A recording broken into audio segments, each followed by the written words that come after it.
प्रणाम दोस्तों, मैं शैलजा सिंह आप सभी का बहुत बहुत स्वागत करती हूँ। आभार, अभिनंदन तारांजलि फाउंडेशन के इस विशेष कार्यक्रम जान है जहान में एक खास मुलाकात।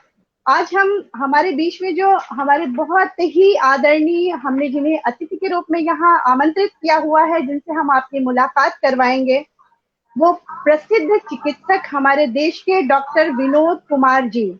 जरा सा परिचय मैं देना चाहूंगी डॉक्टर विनोद कुमार जी का। लाइफ टाइम अचीवमेंट अवार्ड से सम्मानित, आपने अपना career all India institute medical sciences नई दिल्ली से शुरू किया।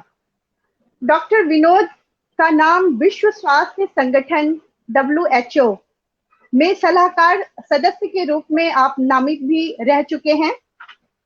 आप अल्जाइमर सोसाइटी ऑफ इंडिया के अध्यक्ष भी हैं। आज हम बहुत सारी बातें करेंगे अल्जाइमर के बारे में। हमने हमारे बहुत सारे दोस्तों को हमने बताया था कि चाहे वो किसी भी उम्र के हो, अल्जाइमर हर उम्र की समस्या है।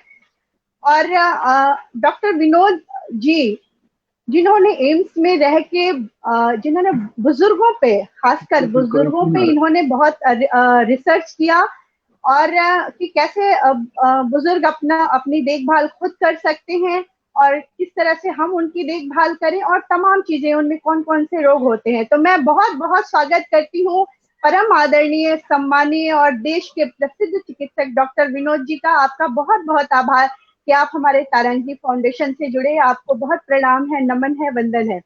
और हमारे साथ हैं हमारे तारांजलि फाउंडेशन के मुखिया, बड़े मुखिया में से एक हमारे मुखिया हैं, जो हमारे फाउंडेशन के सलाहकार भी हैं। मैं बहुत बहुत आभार अभिनंदन करती हूँ डॉक्टर यशपाल सिंह चौहान जी का, जो बहुत ही श्रेष्ठ विचारक हैं, एक बेहतरीन कवि हैं और एक बड़े अच्छे इंसान हैं। मैं बहुत बहुत नमन करती हूँ आपको भी। और हमारी जो बातचीत होगी डॉक्टर साहब से जो हमारी बातचीत होगी, वो हम दोनों मिलके आपस में हम इस चर्चा को आगे बढ़ाएंगे। तो और हमारे साथ जितने भी हमारे सुधी श्रोता जितने जुड़ रहे हैं, जुड़ते जा रहे हैं, हम उन सभी का बहुत बहुत आभार अभिनंदन करते हैं। जिंदा रहने के लिए तेरी कसम, जिंदा रहने के लिए तेरी कसम, एक मुलाकात जरूरी है। तो एक मुलाकात बहुत जरूरी है। जिन्हें है जो उम्र के उस मोड़ पे हैं, जिन्हें बुढ़ापा कहते हैं, जिन्हें है अल्जाइमर की समस्या, जिन्हें न्यूरो की प्रॉब्लम है, जिन्हें है डिमेंशिया, जिन्हें मनोभ्रंश, बहुत सारे पर्यायवाची हैं। कहते हैं कि हमें अपना दिमाग चुस्त और दुरुस्त रखना चाहिए। तो आज हम अपना दिमाग चुस्त और दुरुस्त रखेंगे, हम भी रखेंगे, अपनों को भी आप बोलिए, जहां जहां ये वीडियो आप शेयर कर सकते हैं। खुद भी रहिए स्वस्थ और औरों को भी स्वस्थ रहने में उनकी मदद कीजिए इस वीडियो के माध्यम से। डॉक्टर साहब, सबसे पहला सवाल जो है, हमने आपका जो बायोडाटा पढ़ा, बहुत सारी बातें, आप बहुत अंतरराष्ट्रीय स्तर पे आपने काम किया बुजुर्गों को लेके, खासकर न्यूरो जो समस्याएं होती हैं उसको लेके। तो सबसे पहले हमारे तो यहाँ बहुत हम उम्र साथी भी जुड़े हैं, तमाम बुजुर्ग, बड़े बुजुर्ग भी हैं, भूतपूर्व नौजवान हम कहेंगे, उन्हें बुजुर्ग नहीं कहेंगे।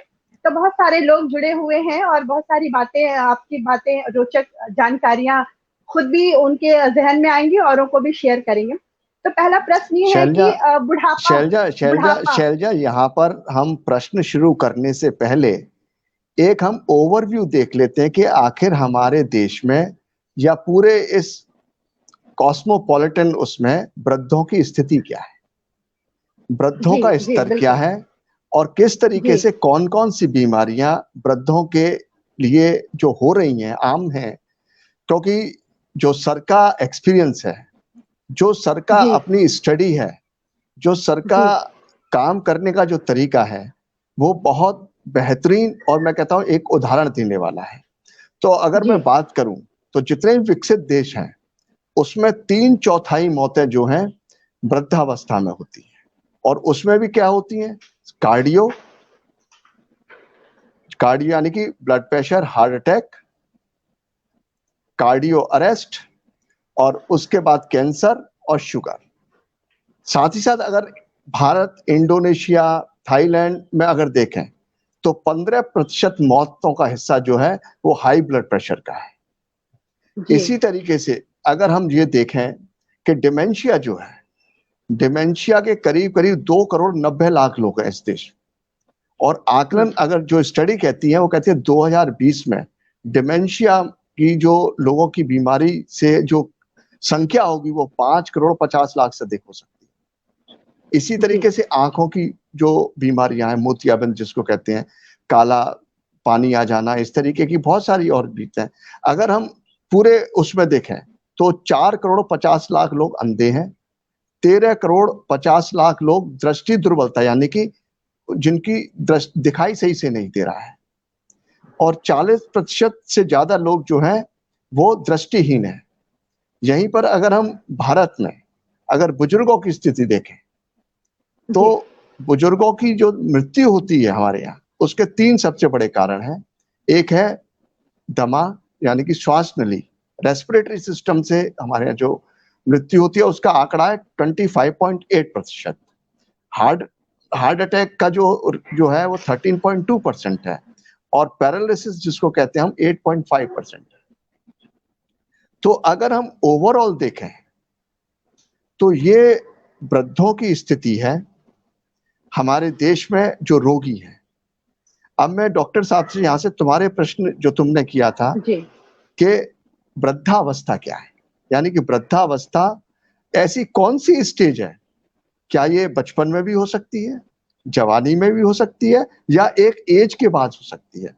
तो तुम सर से पूछ रही थी कि वृद्धावस्था क्या हो सकती है। तो सर सबसे पहला प्रश्न ये है कि वृद्धावस्था यानी कि एजिंग फैक्टर क्या है, और एजिंग कहते किसे? देखिए, बहुत साधारण शब्दों में एजिंग का मतलब है आयु बढ़ना, और ये आप सभी लोग जानते हैं कि मनुष्य जब पैदा होता है उसके पहले दिन से ही उसकी एजिंग शुरू हो जाती है, यानी उम्र बढ़ती चली जाती है। जी। और वो एजिंग की प्रोसेस जो है पूरी जिंदगी भर चलती है, लेकिन ये सिर्फ कैलेंडर की एजिंग नहीं है, सिर्फ उम्र की एजिंग नहीं है। इसके साथ साथ शारीरिक और मानसिक परिवर्तन होते हैं जो बहुत ही धीरे धीरे होते हैं, पता नहीं लगते शुरू में। और 25-30 साल तक तो शरीर का फलना फूलना, सब चीज का ग्रोथ होना, वो एक नॉर्मल प्रतिक्रिया है हर मनुष्य की। लेकिन ऐसा माना जाता है कि 25-30 साल के बाद धीरे धीरे सारी प्रतिक्रियाओं में न मालूम होते हुए भी धीरे धीरे परिवर्तन नीचे की ओर चलते चले जाते हैं। और जब मनुष्य 50-60 साल का हो जाता है, वृद्धावस्था में पहुंच जाता है, तब यही प्रतिक्रिया, यही परिवर्तन तेजी से नीचे की तरफ बढ़ते चले जाते हैं, और हमारी कई प्रतिक्रियाएं धीरे धीरे शिथिल होती चली जाती है।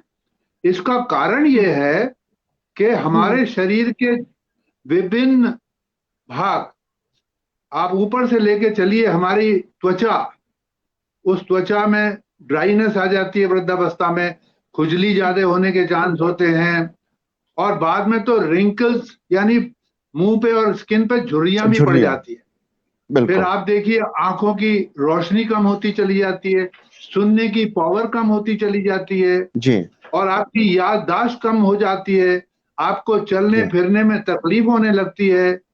और जब अंदर के ऑर्गन्स को देखे, हार्ट है, आपने रेस्पिरेटरी सिस्टम का भी जिक्र किया, तो इनकी वजह से इंसान की सांस भी फूल सकती है, सिर्फ एजिंग प्रोसेस की वजह से। जरूरी नहीं है कि हार्ट की बीमारी और तभी सांस फूले। इसी तरह गुर्दे और यूरिनरी सिस्टम में भी चेंजेस आती हैं, प्रोस्टेट में चेंज आती है, महिलाओं में उनके अंदर के जो ऑर्गन्स है उनमें चेंज आती है, तो उससे पेशाब की तकलीफें भी होती हैं। तो ये सारी जो है एजिंग चेंजेस जो है, ये फिजिकल चेंजेस तो हैं, इसके अलावा साइकोलॉजिकल और सोशल चेंजेस भी होती है बुढ़ापे में। वो मैं आपसे थोड़ी देर में उसका जिक्र करूंगा, लेकिन मैं इस समय ये आपको बताना चाहता हूं कि इन परिवर्तनों की वजह से, शारीरिक परिवर्तनों की वजह से, सिर्फ ओल्ड एज की वजह से, मतलब एजिंग प्रोसेस के कारण सिर्फ कुछ ऐसे लक्षण आ जाते हैं जिनके कारण मनुष्य को तकलीफ होती है और वो डॉक्टरी सलाह लेना चाहता है। जी एक क्विक रेफरेंस के लिए या अच्छी तरह याद करने के लिए मैं इनको अल्फाबेटिकली आपको बताता हूं, जिससे मेरे जी वरिष्ठ भाई और बहनें इसको अच्छी तरह जी समझ सकें।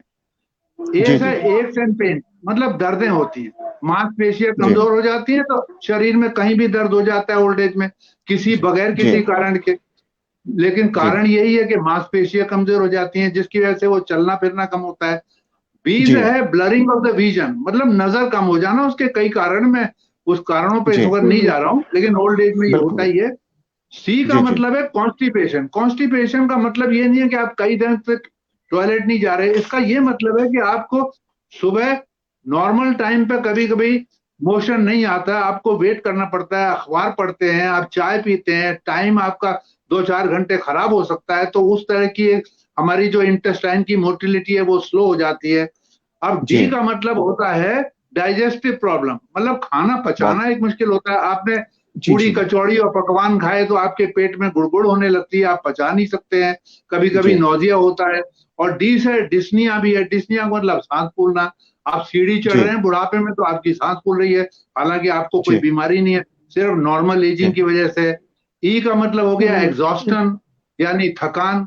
एफ का मतलब हो जी गया फॉरगेटफुलनेस, मतलब याददाश्त में जी कमजोरी आ गई, आप चीजें रख के भूल जी जाते हैं। इन सब का जी मतलब जी ये जी नहीं है कि आपको अल्जाइमर्स है, ये नॉर्मल एजिंग के जी प्रोसेस की वजह से भी होता है। फिर एफ के जी जी बाद जी आ गई। जी का मतलब गम्स एंड टीथ, जबड़े और दांत। जी आपको पता ही है दांत जी गिरते हैं। फिर एच का बिल्कुल मतलब है हियरिंग इम्पेयरमेंट, सुनाई भी कम देने लगता जी है।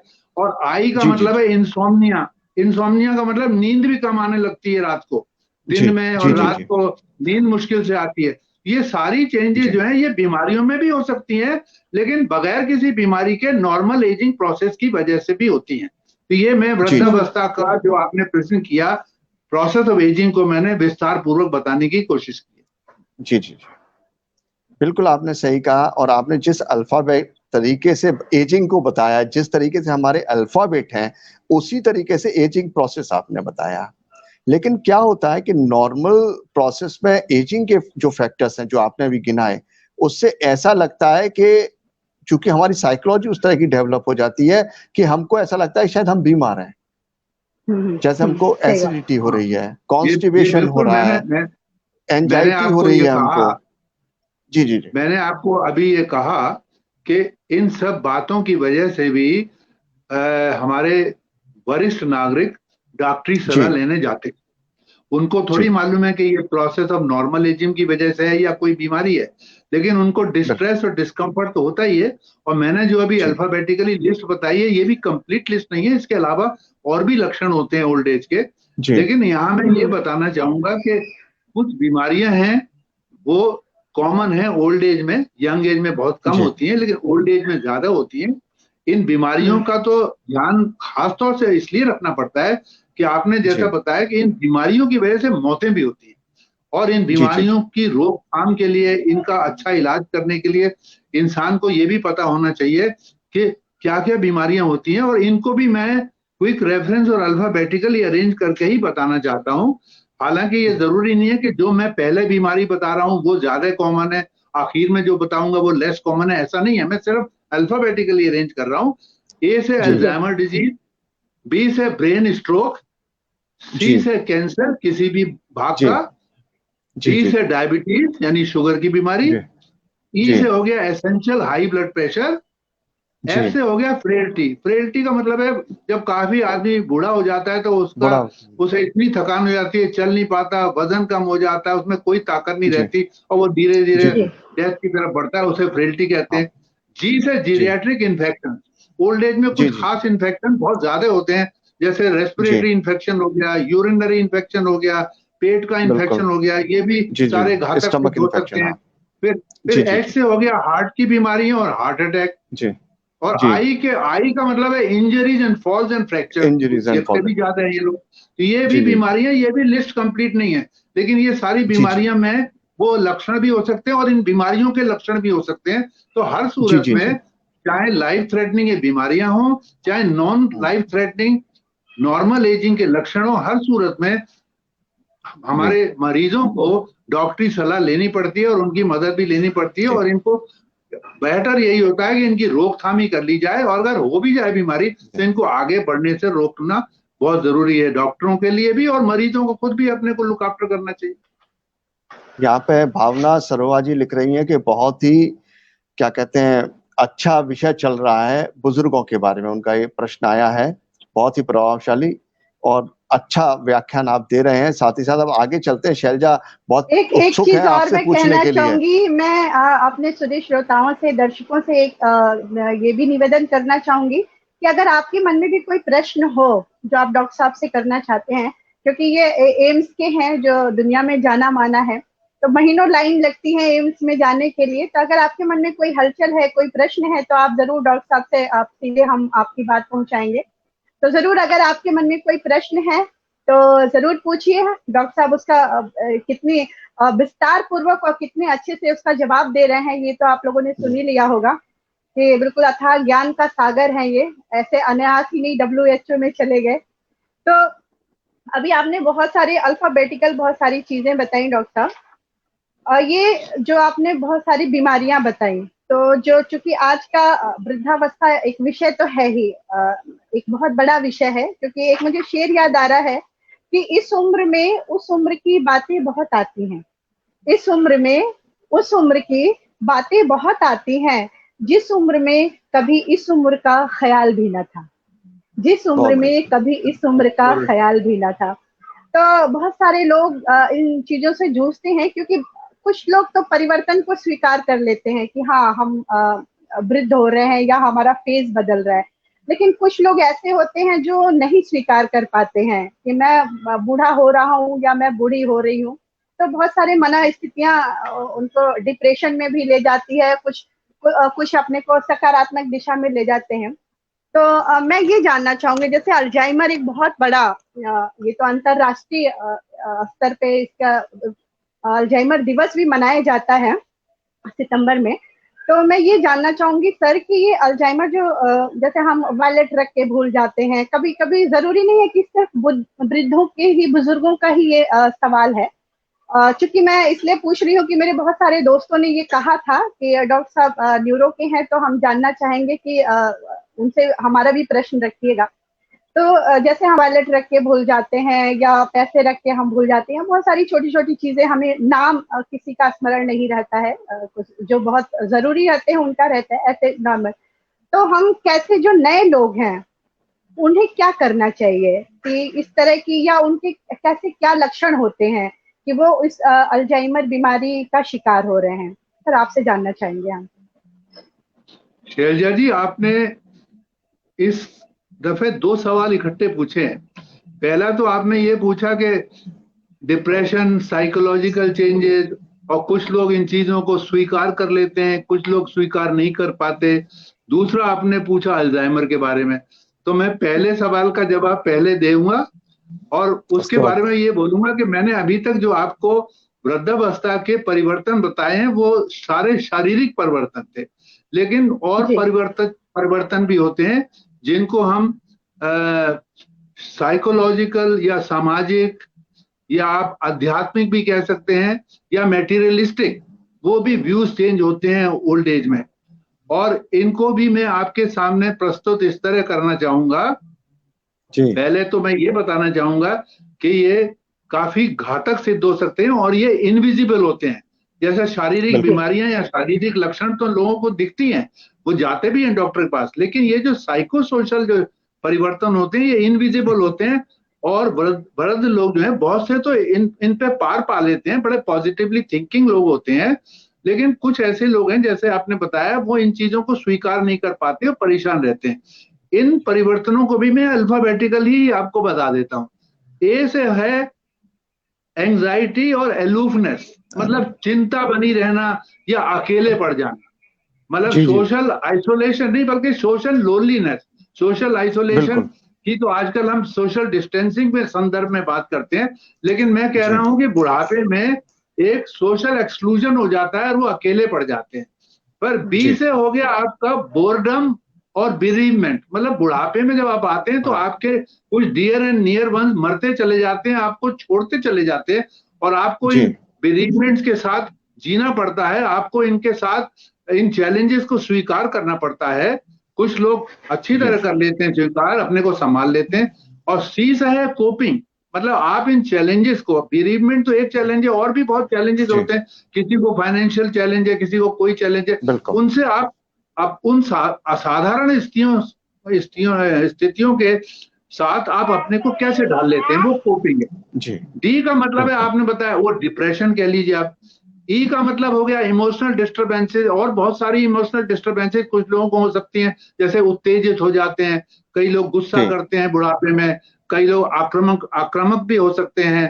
तो ये सब चीजें हैं। फिर एफ से हो गया कि आप फॉलिंग इनकम, आपका फॉलिंग स्टेटस हो गया, आप काम करते थे, आप रिटायर हो गए, या अब आपके पास पैसा नहीं है, तो वो सब फाइनेंशियल, फिर ये इनसिक्योरिटी हो जाती है। डी के बाद जो है, डी का मतलब है जनरेशनल डिस्कनेक्ट। आप बाकी जनरेशन से डिस्कनेक्टेड हो जाते हैं, ना वो आपको पूछते हैं, ना आपकी हिम्मत पड़ती है उनसे पूरी तरह से उनके साथ इंटरेक्ट करने की। तो ये सारी बातें। और एच का मतलब है कंप्लीट होपलेसनेस भी आ जाता है, और कभी कभी तो ये हालत हो जाती है कुछ बुजुर्गों में, बहुत कम में, कि उनको अपने को हार्म करने लगते हैं, सुसाइडल टेंडेंसी हो जाती है। ये दूसरे परिवर्तन मैं आपको जरूर बताना चाहता हूँ। अब बात आई अल्जाइमर्स की। अल्जाइमर्स में भी इस तरह के बहुत चेंजेस होते हैं, जो याददाश्त के अलावा और भी बहुत सारे, ये बिहेवियर चेंजेस मैंने कुछ बताई, ये भी होती है। अब आपका प्रश्न था कि अल्जाइमर्स के क्या लक्षण है, कैसे पता लगाएं। जो परिवार के सदस्य हैं, उनके यहाँ एक बुजुर्ग व्यक्ति रहते हैं, उनको क्या लक्षण हो कि परिवार के लोग पहचाने। ये आपका बहुत बहुत ही उत्तम प्रश्न है, और इसका मैं आपको जवाब जरूर देना चाहूंगा। देखिए, बुढ़ापे में याददाश्त कमजोर होना एक नॉर्मल बात है, ये मैंने आपको पहले ही बताया। और यंग एज में भी आप जानते हैं कि आपने कोई चाबी घर में रख दी, आप बाद में भूल गए हमने कहाँ चाबी रखी, आप ढूंढ रहे हैं, आपको मिल गई। ऐसी कोई और चीज है, आप कभी कभी किसी इंसान से आप 5 साल के बाद मिलें, और आप यंग भी हैं, लेकिन आप 5 साल के बाद आपने उसको जो है भूल गए, उसका नाम आप पहचान लिया, शक्ल आपने नाम भूल गए, याद नहीं आ रहा, लेकिन आपको ऐसा लग रहा है ये तो मेरा बड़ा अच्छा दोस्त था, चाय भी पिला दी इसने आपको अपने कमरे में, लेकिन नाम याद नहीं आ रहा, आपकी हिम्मत नहीं आ रही कि कैसे आप नाम पूछें।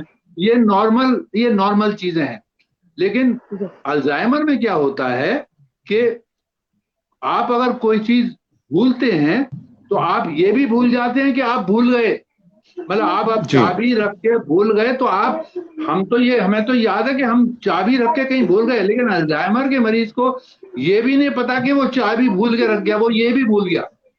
नंबर 1। नंबर 2, वो जो है अपने दोस्तों को या सगे संबंधियों को नाम लेने में उसको दिक्कत होती है। अब मैंने बताया कि यंग एज में भी अपने दोस्तों को अगर आप काफी दिन बाद मिलें तो नाम लेने में दिक्कत होती है, लेकिन अल्जाइमर के जो रोगी हैं उनको अपने सगे संबंधियों के नाम भी याद नहीं रहते, और बाद में तो ये हालत होती है कि वो अपने सगे संबंधियों को पहचान भी नहीं पाते। अच्छा, तीसरी बात ये है कि यंग एज में आप अगर मान लीजिए कई साल के बाद आप रजौरी गार्डन जा रहे हैं, अपनी कार चला के जा रहे हैं, आपको कुछ ध्यान नहीं आ रहा कि भाई रजौरी गार्डन का कहां से मुड़ूं, किधर से रास्ता जा रहा है, तो वो सब ठीक है, लेकिन क्योंकि आप बहुत दिन से नहीं गए तो ये नेचुरल है। लेकिन अल्जाइमर के मरीज जो है वो रास्ता ही नहीं बोलते, वो अपने घर में ये भी भूल जाते हैं कि मेरा बेडरूम कहाँ है, ड्राइंग रूम से बेडरूम किधर को जाना है मुझे। तो ये एक और लक्षण है अल्जाइमर का। और चौथा, जब स्टेज ज्यादा निकल जाती है तो फिर वो अपने दैनिक कार्य करना जो है उसमें असमर्थ हो जाते हैं। जैसे उन्हें ये नहीं पता कि ये टूथब्रश है, इससे क्या किया जाए, इससे क्या दांत साफ करते हैं, उन्हें ये याद नहीं रहता। ऐसे ही गिलास में पानी या कप में चाय पी के अब सिंक में रखना है, वो बजाय सिंक में रखने के फ्रिज में रखे आएंगे। तो कार्यशैली, टेलीफोन नहीं कर पाते। अगर किसी कहीं जाएंगे, मान लीजिए किसी दुकान पे कोई सामान खरीदने, वहां गलती से ज्यादा पैसे दे आएंगे और उन्हें पता भी नहीं रहेगा कि ज्यादा पैसे दे आए। अगर कम पैसे दे आए तो कोई बात नहीं, चलो उनको कोई नुकसान नहीं हुआ, लेकिन वो ज्यादा दे आते हैं और फिर घर पे आके बताते हैं कि मैं तो ये 10 रुपए दे के आया हूं, तो उनसे पूछा जाता है भाई ये तो 5 रुपए की चीज है। इसलिए वो अपना मनी हैंडल नहीं कर पाते हैं, और जब बाद में बहुत ज्यादा स्टेज बढ़ जाती है तो वंडर कर जाते हैं। घर से बाहर निकले सुबह सैर करने, घर रास्ता भूल गए, कहीं मिले एक जगह, कहीं खंबे के नीचे बैठे, लोग पूछ रहे हैं आप कहाँ हैं, भाई मुझे तो पता नहीं मेरा घर कहाँ है। फिर उनके घर जेब में से टेलीफोन नंबर निकाल के पूछा पाछी करते हैं, तब उन्हें घर पहुंचाया जाता है। उसके अलावा फिर उनको सारे जो मैंने आपको परिवर्तन बताए, उत्तेजित होना, आक्रमणकारी हो जाना, गुस्सा करना, बगैर बात के कभी कभी हंसना, और कभी कभी डिसइनहिबिशन हो जाता है, मतलब जी वो जी जी बिल्कुल। बाहर सबके सामने ही पेशाब कर देते हैं, अपने कपड़े उतार देते हैं, और बाद में तो जी ये हालत हो जाता है कि टट्टी पेशाब भी उनकी जमीन पे निकल जाती है, उनको इन्फेक्शन हो जाता है, बेड रिडन हो जाते हैं, बेड सोर हो जाते हैं। ये सारी स्टेजेस है अल्जाइमर की। और मैं तो यही कहूंगा कि जल्दी से जल्दी जब भी आपको लक्षण लगे, परिवार को लगे, तो परिवार ये ना समझे कि हर एक लक्षण सिर्फ नॉर्मल प्रोसेस ऑफ एजिंग का है, बल्कि उसका असेसमेंट कराएं और अर्ली स्टेज में ही डायग्नोज कर लें, तो फायदा होगा उसका। Thank you. डॉक्टर, बेसिकली क्या है कि डिप्रेशन और एल्जाइमर इनिशियली एज में क्या टाइम पे क्या होता है, सबसे पहले डिप्रेशन आता है, और डिप्रेशन बिल्कुल उसी तरीके से है कि आदमी को होता है, दिखता नहीं है, अगर उसको बताओ तो वो मानता नहीं है। जैसे शराबी है, शराबी को कहो कि तुम शराब पीता, तो वो मानता नहीं है कि मैं शराब पीता, पर वो शराब पीता है। उसी तरीके से डिप्रेशन भी, अवसाद भी जो है होता है, पर लोग उसे कोई मानते नहीं है, और धीरे धीरे वो चल के वो एल्जाइमर की तरफ आता है। यहाँ पर एक सवाल है, अमेठी क्रांति के अर्जुन सागर जी कह रहे हैं कि मैं 20 वर्षों से डिप्रेशन में हूँ, और एक एसीपोज और निक्स्टो दवाई खा रहा हूँ, इससे मैं बहुत परेशान हूँ। इसको छूटने का कोई वजह या कोई ऐसा तरीका हो जिससे मेरी ये छूट जाए और मेरा डिप्रेशन दूर हो जाए? देखिए, डिप्रेशन जो है वो अल्जाइमर का कारण नहीं है, लेकिन डिप्रेशन जो है वो अल्जाइमर का रिस्क फैक्टर है। मतलब डिप्रेशन से कई ऐसे लक्षण आते हैं जो अल्जाइमर से कंफ्यूज होते हैं, यहाँ तक कि हम कहते हैं कि depression is a cause of pseudo Alzheimer. Pseudo Alzheimer मतलब असली अल्जाइमर नहीं, लेकिन अल्जाइमर जैसा लगता है। तो लेकिन डिप्रेशन से अल्जाइमर नहीं, अल्जाइमर के तो दूसरे कॉजेज होते हैं। अल्जाइमर का जो असली कॉज है वो तो पता नहीं किसी को, लेकिन जैसे किसी को डायबिटीज है, किसी को मोटापा है, कोई स्मोकिंग बहुत करता है, किसी को हार्ट की बीमारी है, ब्लड प्रेशर की बीमारी है, और वो सोशली हमेशा लोनली रहा है, फ्रस्ट्रेटेड रहा है, उनको तो अल्जाइमर होने का रिस्क फैक्टर होता है। बुढ़ापे में उनको अल्जाइमर होने के ज्यादा चांस होते हैं। लेकिन डिप्रेशन जो है वो अल्जाइमर का कॉज नहीं है। हालांकि डिप्रेशन के लक्षण जो हैं वो अल्जाइमर से होते हैं, लेकिन डिप्रेशन का जो आपने इलाज के बारे में पूछा, मतलब ये एक तरह से उदासीनता की स्थिति है, और आपने इसका जो ट्रीटमेंट आप 20 साल से दे रहे हैं, तो आप जरूर किसी साइकेट्रिस्ट से या किसी न्यूरोलॉजिस्ट के पास जाते होंगे, और वो अगर उनकी दवाई से आपको आदत पड़ गई है लेते हुए, दवाइयों के साइड इफेक्ट भी होते हैं, कई बार उनसे कॉन्स्टिपेशन भी होता है, तो आप उनके पास जाइए और उनसे पूछिए कि मुझे इसका क्या इलाज करना है, और दवाइयों के अलावा डिप्रेशन को रोकने के लिए और भी तरीके हैं, वो मैं आपको बाद में बताऊंगा। और अभी आप ये मत समझिए कि डिप्रेशन से आपको अल्जाइमर हो जाएगा। Thank you. यहाँ पे एक और प्रश्न है, ये है अमोल कुमार चौधरी जी का। वो कह रहे हैं कि मुझे भी बात बात में जो है मैं भावनात्मक इमोशनल हो जाता हूँ, और इमोशनल भी शायद मेरा ये डिप्रेशन है उसका एक कारण लगता है, तो इससे मैं कैसे दूर हो सकता हूँ? जो मेरी भावना है, जो मेरी एंजाइटी है, वो कैसे दूर हो सकती है? देखिए, पहले तो आपको मन में ये सोचना पड़ेगा कि आपको इमोशनल डिस्टर्बेंसेस क्यों होते हैं। आपके जीवन में क्या कोई चिंता है, कोई परेशानी है, वो आप देखिए। अगर आपको लगता है आपके जीवन में कोई परेशानी नहीं है, आपको ये पर्सनैलिटी का एक पार्ट है, उस पर कैसे ईजाद पाई जाए, तो इसके मैं 3 चीजें आपको बताना चाहता हूँ। एक तो आप फिजिकल एक्सरसाइज रोज करिए। फिजिकल एक्सरसाइज जो है, जैसे वॉकिंग है या कोई भी और एक्सरसाइज है, ये हमेशा एक मूड बूस्टर होता है, ये मूड को एलिवेट करता है। और अगर आप अपने दोस्तों के साथ फिजिकल एक्सरसाइज करें, दोस्तों के साथ पार्क में जाएं, उनके साथ बात करें, उनसे आप गप्पे मारें, उनके साथ इंटरेक्ट करें, तो ये आपका फिजिकल एक्सरसाइज के साथ सोशल इंटरेक्शन भी होता है, और इस सबसे आपका मूड एलिवेट होता है। तो नंबर 1 तो ये है।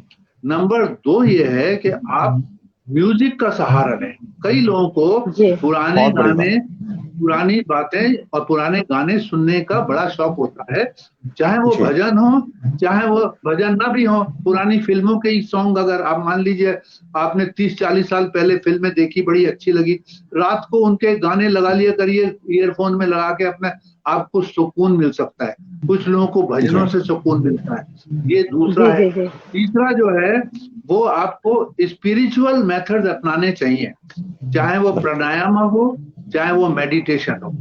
ये सब चीजें अगर आप करेंगे, और आपको मेरे ख्याल में नींद तो आती होगी, आपने बताया नहीं कि नींद की कोई प्रॉब्लम है, लेकिन अगर आपको डिप्रेशन के साथ नींद की भी कोई प्रॉब्लम है तो उसके लिए भी आपको कुछ ब्रीदिंग एक्सरसाइजेज होती है, वो करिए, और वो आपको बताई जा सकती हैं अगर आप किसी क्वालिफाइड प्रैक्टिशनर के पास जाएं।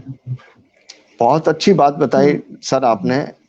पतंजलि के योग शास्त्र में भी दूसरा सूत्र बहुत महत्वपूर्ण सूत्र है जो आपने बताया, उससे पूरी तरीके से लागू होता है, और वो सूत्र है कि चित्त वृत्त निरोध योगा। चित्त से वृत्तियों का अगर आप निरोध कर देते, यानी उनको दूर कर देते हैं, तो आप जो है निरोगी हो सकते हैं। तो एक्सरसाइज और का, एक बात संगत का और मित्रों का बहुत बड़ा असर जीवन पर पड़ता है। जी जी जी। हाँ शैलजा।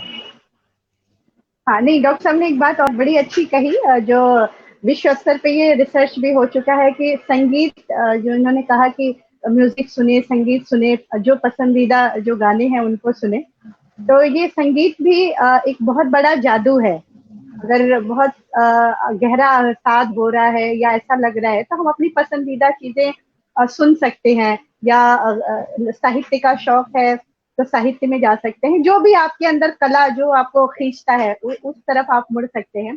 तो शायद ये भी एक अच्छा, एक सकारात्मक वजह बन सकता है कि हम अवसाद भी ना जाए या बहुत ज्यादा संवेदनशील। फॉरेन कंट्रीज में हॉस्पिटल्स में, ओपीडीज में, डी एडिक्शन सेंटर्स में, करेक्शनल फैसिलिटीज में, साइकेट्रिक हॉस्पिटल्स में, डे केयर सेंटर्स में, ओल्ड एज होम्स में म्यूजिक थेरेपिस्ट एम्प्लॉय किए जाते हैं, और वो वहां पे अपने डिफरेंट म्यूजिकल इंस्ट्रूमेंट बजा के लोगों का दिल खुश करते हैं, गाना गाते हैं, और ये सारी चीजें काफी साइकोलॉजिकली एडवांटेज देती हैं डिप्रेशन के और कई और प्रॉब्लम्स के पेशेंट्स के लिए। एक अभी रेणु जी का प्रश्न था सर, कि बोला मेरे को डायबिटिक हूं और मेरा पल्पिटेशन जो है 125 है और ईसीजी मेरा नॉर्मल है, लेकिन मेरे को जो है स्ट्रेस रहता है, तो इसका क्या कारण है? डायबिटिक है। अच्छा, एक और बात यहाँ पे मैं बात करता हूँ कि हाइपरटेंशन, डायबिटीज और जो है स्लीप डिसऑर्डर, इन तीनों का आपस में कोई संबंध है क्या? देखिए, हाइपरटेंशन, डायबिटीज और स्लीप डिसऑर्डर्स का तीनों का संबंध है। अच्छा, पहले मैं इनके सवाल का जवाब दे दूं कि इनकी पल्स रेट 125 रहती है। देखिए, आमतौर पे डायबिटीज की वजह से पल्स इतनी बढ़ी हुई नहीं रह सकती। कुछ लोगों की पल्स हमेशा से ही थोड़ी ज्यादा रहती है, लेकिन 125 कुछ जरूरत से ज्यादा है, इसको आपको सीरियसली लेना पड़ेगा। सिर्फ ईसीजी कराने से काम नहीं चलेगा, आपको डॉक्टर के पास जाके इसको फर्दर इन्वेस्टिगेट कराना पड़ेगा कि आपकी पल्स इतनी तेज क्यों रहती है, कोई और कारण तो नहीं है। जैसे किसी को थायराइड की बीमारी है, हाइपर थायराइडिज्म जिसे कहते हैं, उसको, उसमें पल्स बढ़ी हुई रह सकती है। किसी को अंदर कोई छुपी हुई हार्ट की बीमारी है, उसमें हो सकती है पल्स तेज, और कुछ और भी कारण है। सिर्फ एंजाइटी से भी कई लोगों को पल्स बढ़ी रहती है। मुझे मालूम नहीं कि आपको कितनी एंजाइटी है, लेकिन आपको किसी डॉक्टर के पास तो जरूर जाना पड़ेगा। अब रहा यशपाल जी आपका सवाल कि हाइपरटेंशन, स्लीप डिसऑर्डर्स और डायबिटीज में कोई फर्क है कि नहीं, कोई संबंध है कि नहीं? हाँ, जरूर है संबंध। देखिए, डायबिटीज और हाई ब्लड प्रेशर दोनों एक दूसरे को पनपने के लिए उत्साहित करते हैं। मतलब डायबिटीज वालों को हाइपरटेंशन ज्यादा होता है, हाइपरटेंशन के साथ डायबिटीज अक्सर एसोसिएटेड रहती है, और ये इसका एक कारण ये भी है कि बड़ी उम्र में है, दो अलग अलग बीमारियां हैं तो साथ साथ ही होंगी उसी उम्र में। अच्छा, दोनों बीमारियों में स्लीप डिस्टरबेंसेस हो सकते हैं। डायरेक्ट हाइपरटेंशन से स्लीप की प्रॉब्लम तो जब ही होगी अगर आपका ब्लड प्रेशर कंट्रोल में नहीं है। डायबिटीज की वजह से स्लीप डिसऑर्डर जब भी होंगी, अगर आपकी डायबिटीज इतनी अनकंट्रोल्ड है कि आपको आपका मन विचलित करती रहती है और आपको सोने में प्रॉब्लम होती है, तो ये स्लीप का एक ऐसा सब्जेक्ट है जो कई बीमारियों से रिलेटेड है। और मैं ये भी बताना चाहता हूँ कि जो लोग कम सोते हैं उनको हार्ट डिजीज ज्यादा हो सकती है, डायबिटीज की कंट्रोल में डिफिकल्टी हो सकती है, उनको हार्ट अटैक ज्यादा हो सकता है, इनको स्ट्रोक ज्यादा हो सकता है, उनको डिमेंशिया भी ज्यादा हो सकता है। तो स्लीप का मैनेजमेंट बहुत जरूरी है। वो आप अगर कोई पूछना चाहेगा तो मैं स्लीप का मैनेजमेंट बता दूंगा, लेकिन फिलहाल यही जवाब है आपके सवाल का। जी जी जी। अच्छा सर, अभी एक प्रश्न यहाँ दिखने में आ रहा है कि जिन्होंने अभी बोला था कि मुझे डिप्रेशन है, दवा छोड़ने का प्रयास करता हूँ मैं, और दिन में गाड़ियों की आवाज नहीं सुन पाता हूँ, पागलपन सा है इनको, और ये इनका मन करता है कि मैं आत्महत्या कर लूं। तो ये एक अलग सा मुझे लग रहा है ये सवाल, इतना ज्यादा गहरा डिप्रेशन कि जब आदमी बिल्कुल ये सोचे कि हम जिंदगी खत्म कर ले। तो आप इनको मोटिवेट करिए, इनको समझाइए। जी, मैंने तो बताया कि डिप्रेशन को रोकथाम के लिए 3 चीजें मैंने पहले ही बताई हैं, लेकिन इनका डिप्रेशन कुछ ज्यादा ही है और बहुत गहरा लगता है, तो इनको तो किसी डॉक्टर के पास जाके शायद दवाई भी लेनी पड़े, क्योंकि मैंने जो 3 चीजें बताई हैं वो उन लोगों के लिए बताई हैं जिनको माइल्ड डिप्रेशन है या जिनको डिप्रेशन नहीं है लेकिन वो रोकना चाहेंगे। उनको इन तीनों चीजों को अपनी दिनचर्या में शामिल कर लेना चाहिए। लेकिन इन महान भाव को तो मैं यही कहूंगा कि इनका इतना डिप्रेशन है, इसका इलाज तो ये डॉक्टर के पास ही जाके कराएं और बाकायदा दवाई लेनी पड़ेगी। धन्यवाद जी। यहाँ पर एक और प्रश्न उठता है सर कि क्या वृद्धावस्था में आजकल 2 चीजें बहुत कॉमन हो गई हैं। एक तो न्यूक्लियस फैमिली हो गई है, परिवार छोटे हो गए, एकल परिवार हो गए हैं, और एकल परिवार में जो है जो बुजुर्ग हैं उनकी स्थिति और भिन्न हो गई है। इसमें सोशल जो डिस्टेंसिंग की आपने एक बात करी थी, मोबाइल ने, सोशल मीडिया ने, सोशल साइट ने इंडिविजुअली डिस्टेंस बहुत कर दिया है। तो कभी कभी क्या होता है कि हम जो हमारे एजिंग वो हैं पेरेंट्स हैं, उनको हम एक ऐसा माहौल दे देते हैं, एक ऐसा वातावरण दे देते हैं जिस वातावरण में शायद हम तो अपने लिए सारी चीजें लेते हैं लेकिन हम उनको वो वातावरण नहीं दे पाते। तो ये भी एक डिप्रेशन का एक बहुत बड़ा कारण होता है। और उनसे दूरी, क्योंकि आपने सबसे पहले बताया था कि बात करिए, म्यूजिक सुनिए, एक दूसरे से वो करिए, जब तक जुड़ेंगे नहीं तब तक आपके मन के भाव बाहर नहीं आएंगे। तो क्या ये कारण नहीं है कि जो हमारा जो न्यूक्लियस फैमिली का जो एक कंसेप्ट हमारे यहाँ है उससे एजिंग प्रॉब्लम ज्यादा हो रही है? बिल्कुल, ये न्यूक्लियर कंसेप्ट जो हम लाए हैं ये पश्चिमी देशों से लाए हैं। हमारी फैमिली भी ब्रेक हो रही है, और मैं तो ये समझता हूँ कि जो अपर मिडिल क्लास और भी ऊपर की क्लास के जो लोग हैं उनमें तो न्यूक्लियर मेडिसिन काफी हद तक आ चुकी है, और वृद्धों को अकेले ही रहना पड़ता है या अपने स्पाउस के साथ रहना पड़ता है, और कभी कभी स्पाउस चले जाते हैं तो उन्हें अकेले ही रहना पड़ता है।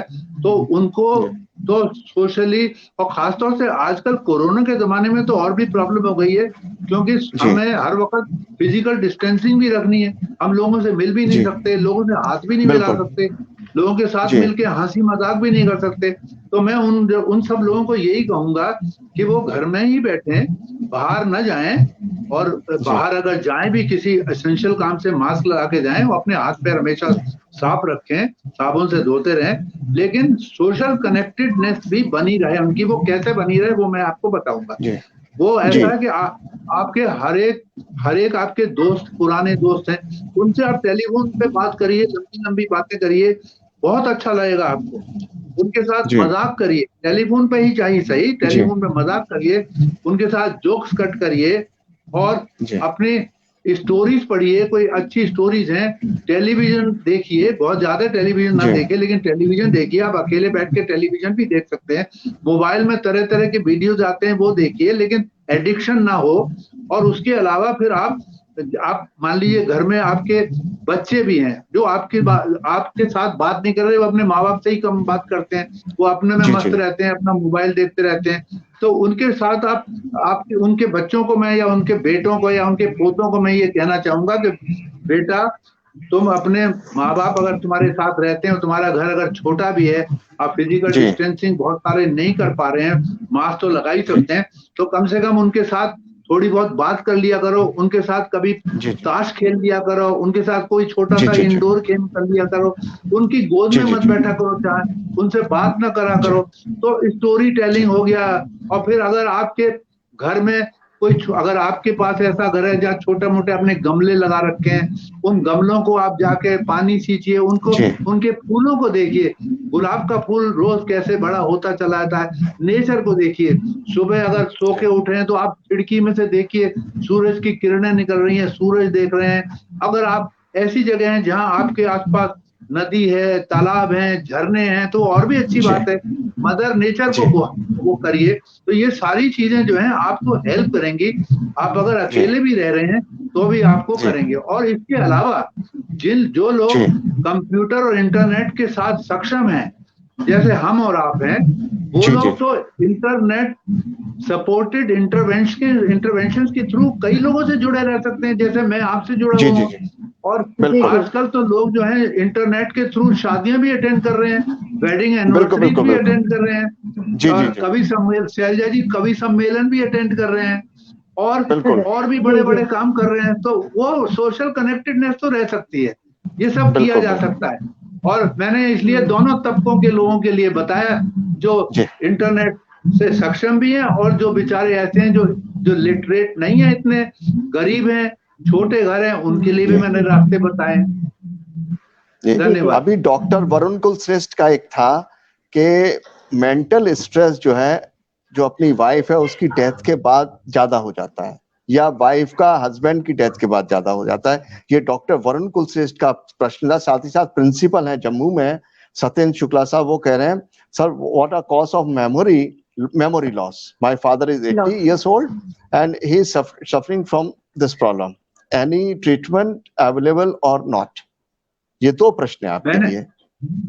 मैंने इसका जवाब ऑलरेडी दे चुका हूं कि मेमोरी प्रॉब्लम है तो आप पता करवाइए, असेसमेंट करवाइए डॉक्टर से कि ये एज रिलेटेड मेमोरी है, लॉस है, या अल्जाइमर के लक्षण है।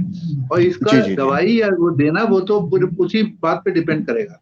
और जहां तक डॉक्टर वरुण जी का सवाल है, वो तो ऐसा है कि कोई भी dear and near one spouse ही होता है, बच्चे भी तो होते हैं डियर एंड नियर वन। तो कोई भी भाई बहन भी जो है वो भी आपके डियर एंड नियर वंस हैं, कभी कभी आपके बहुत गहरे दोस्त हैं, वो भी डियर एंड नियर वंस हैं। तो आपको ये बेरीवमेंट जो है ये सहने पड़ते हैं ओल्ड एज में। और इन सब चीजों का मैंने आपको बताया है कि कैसे कोपिंग किया जाएगा।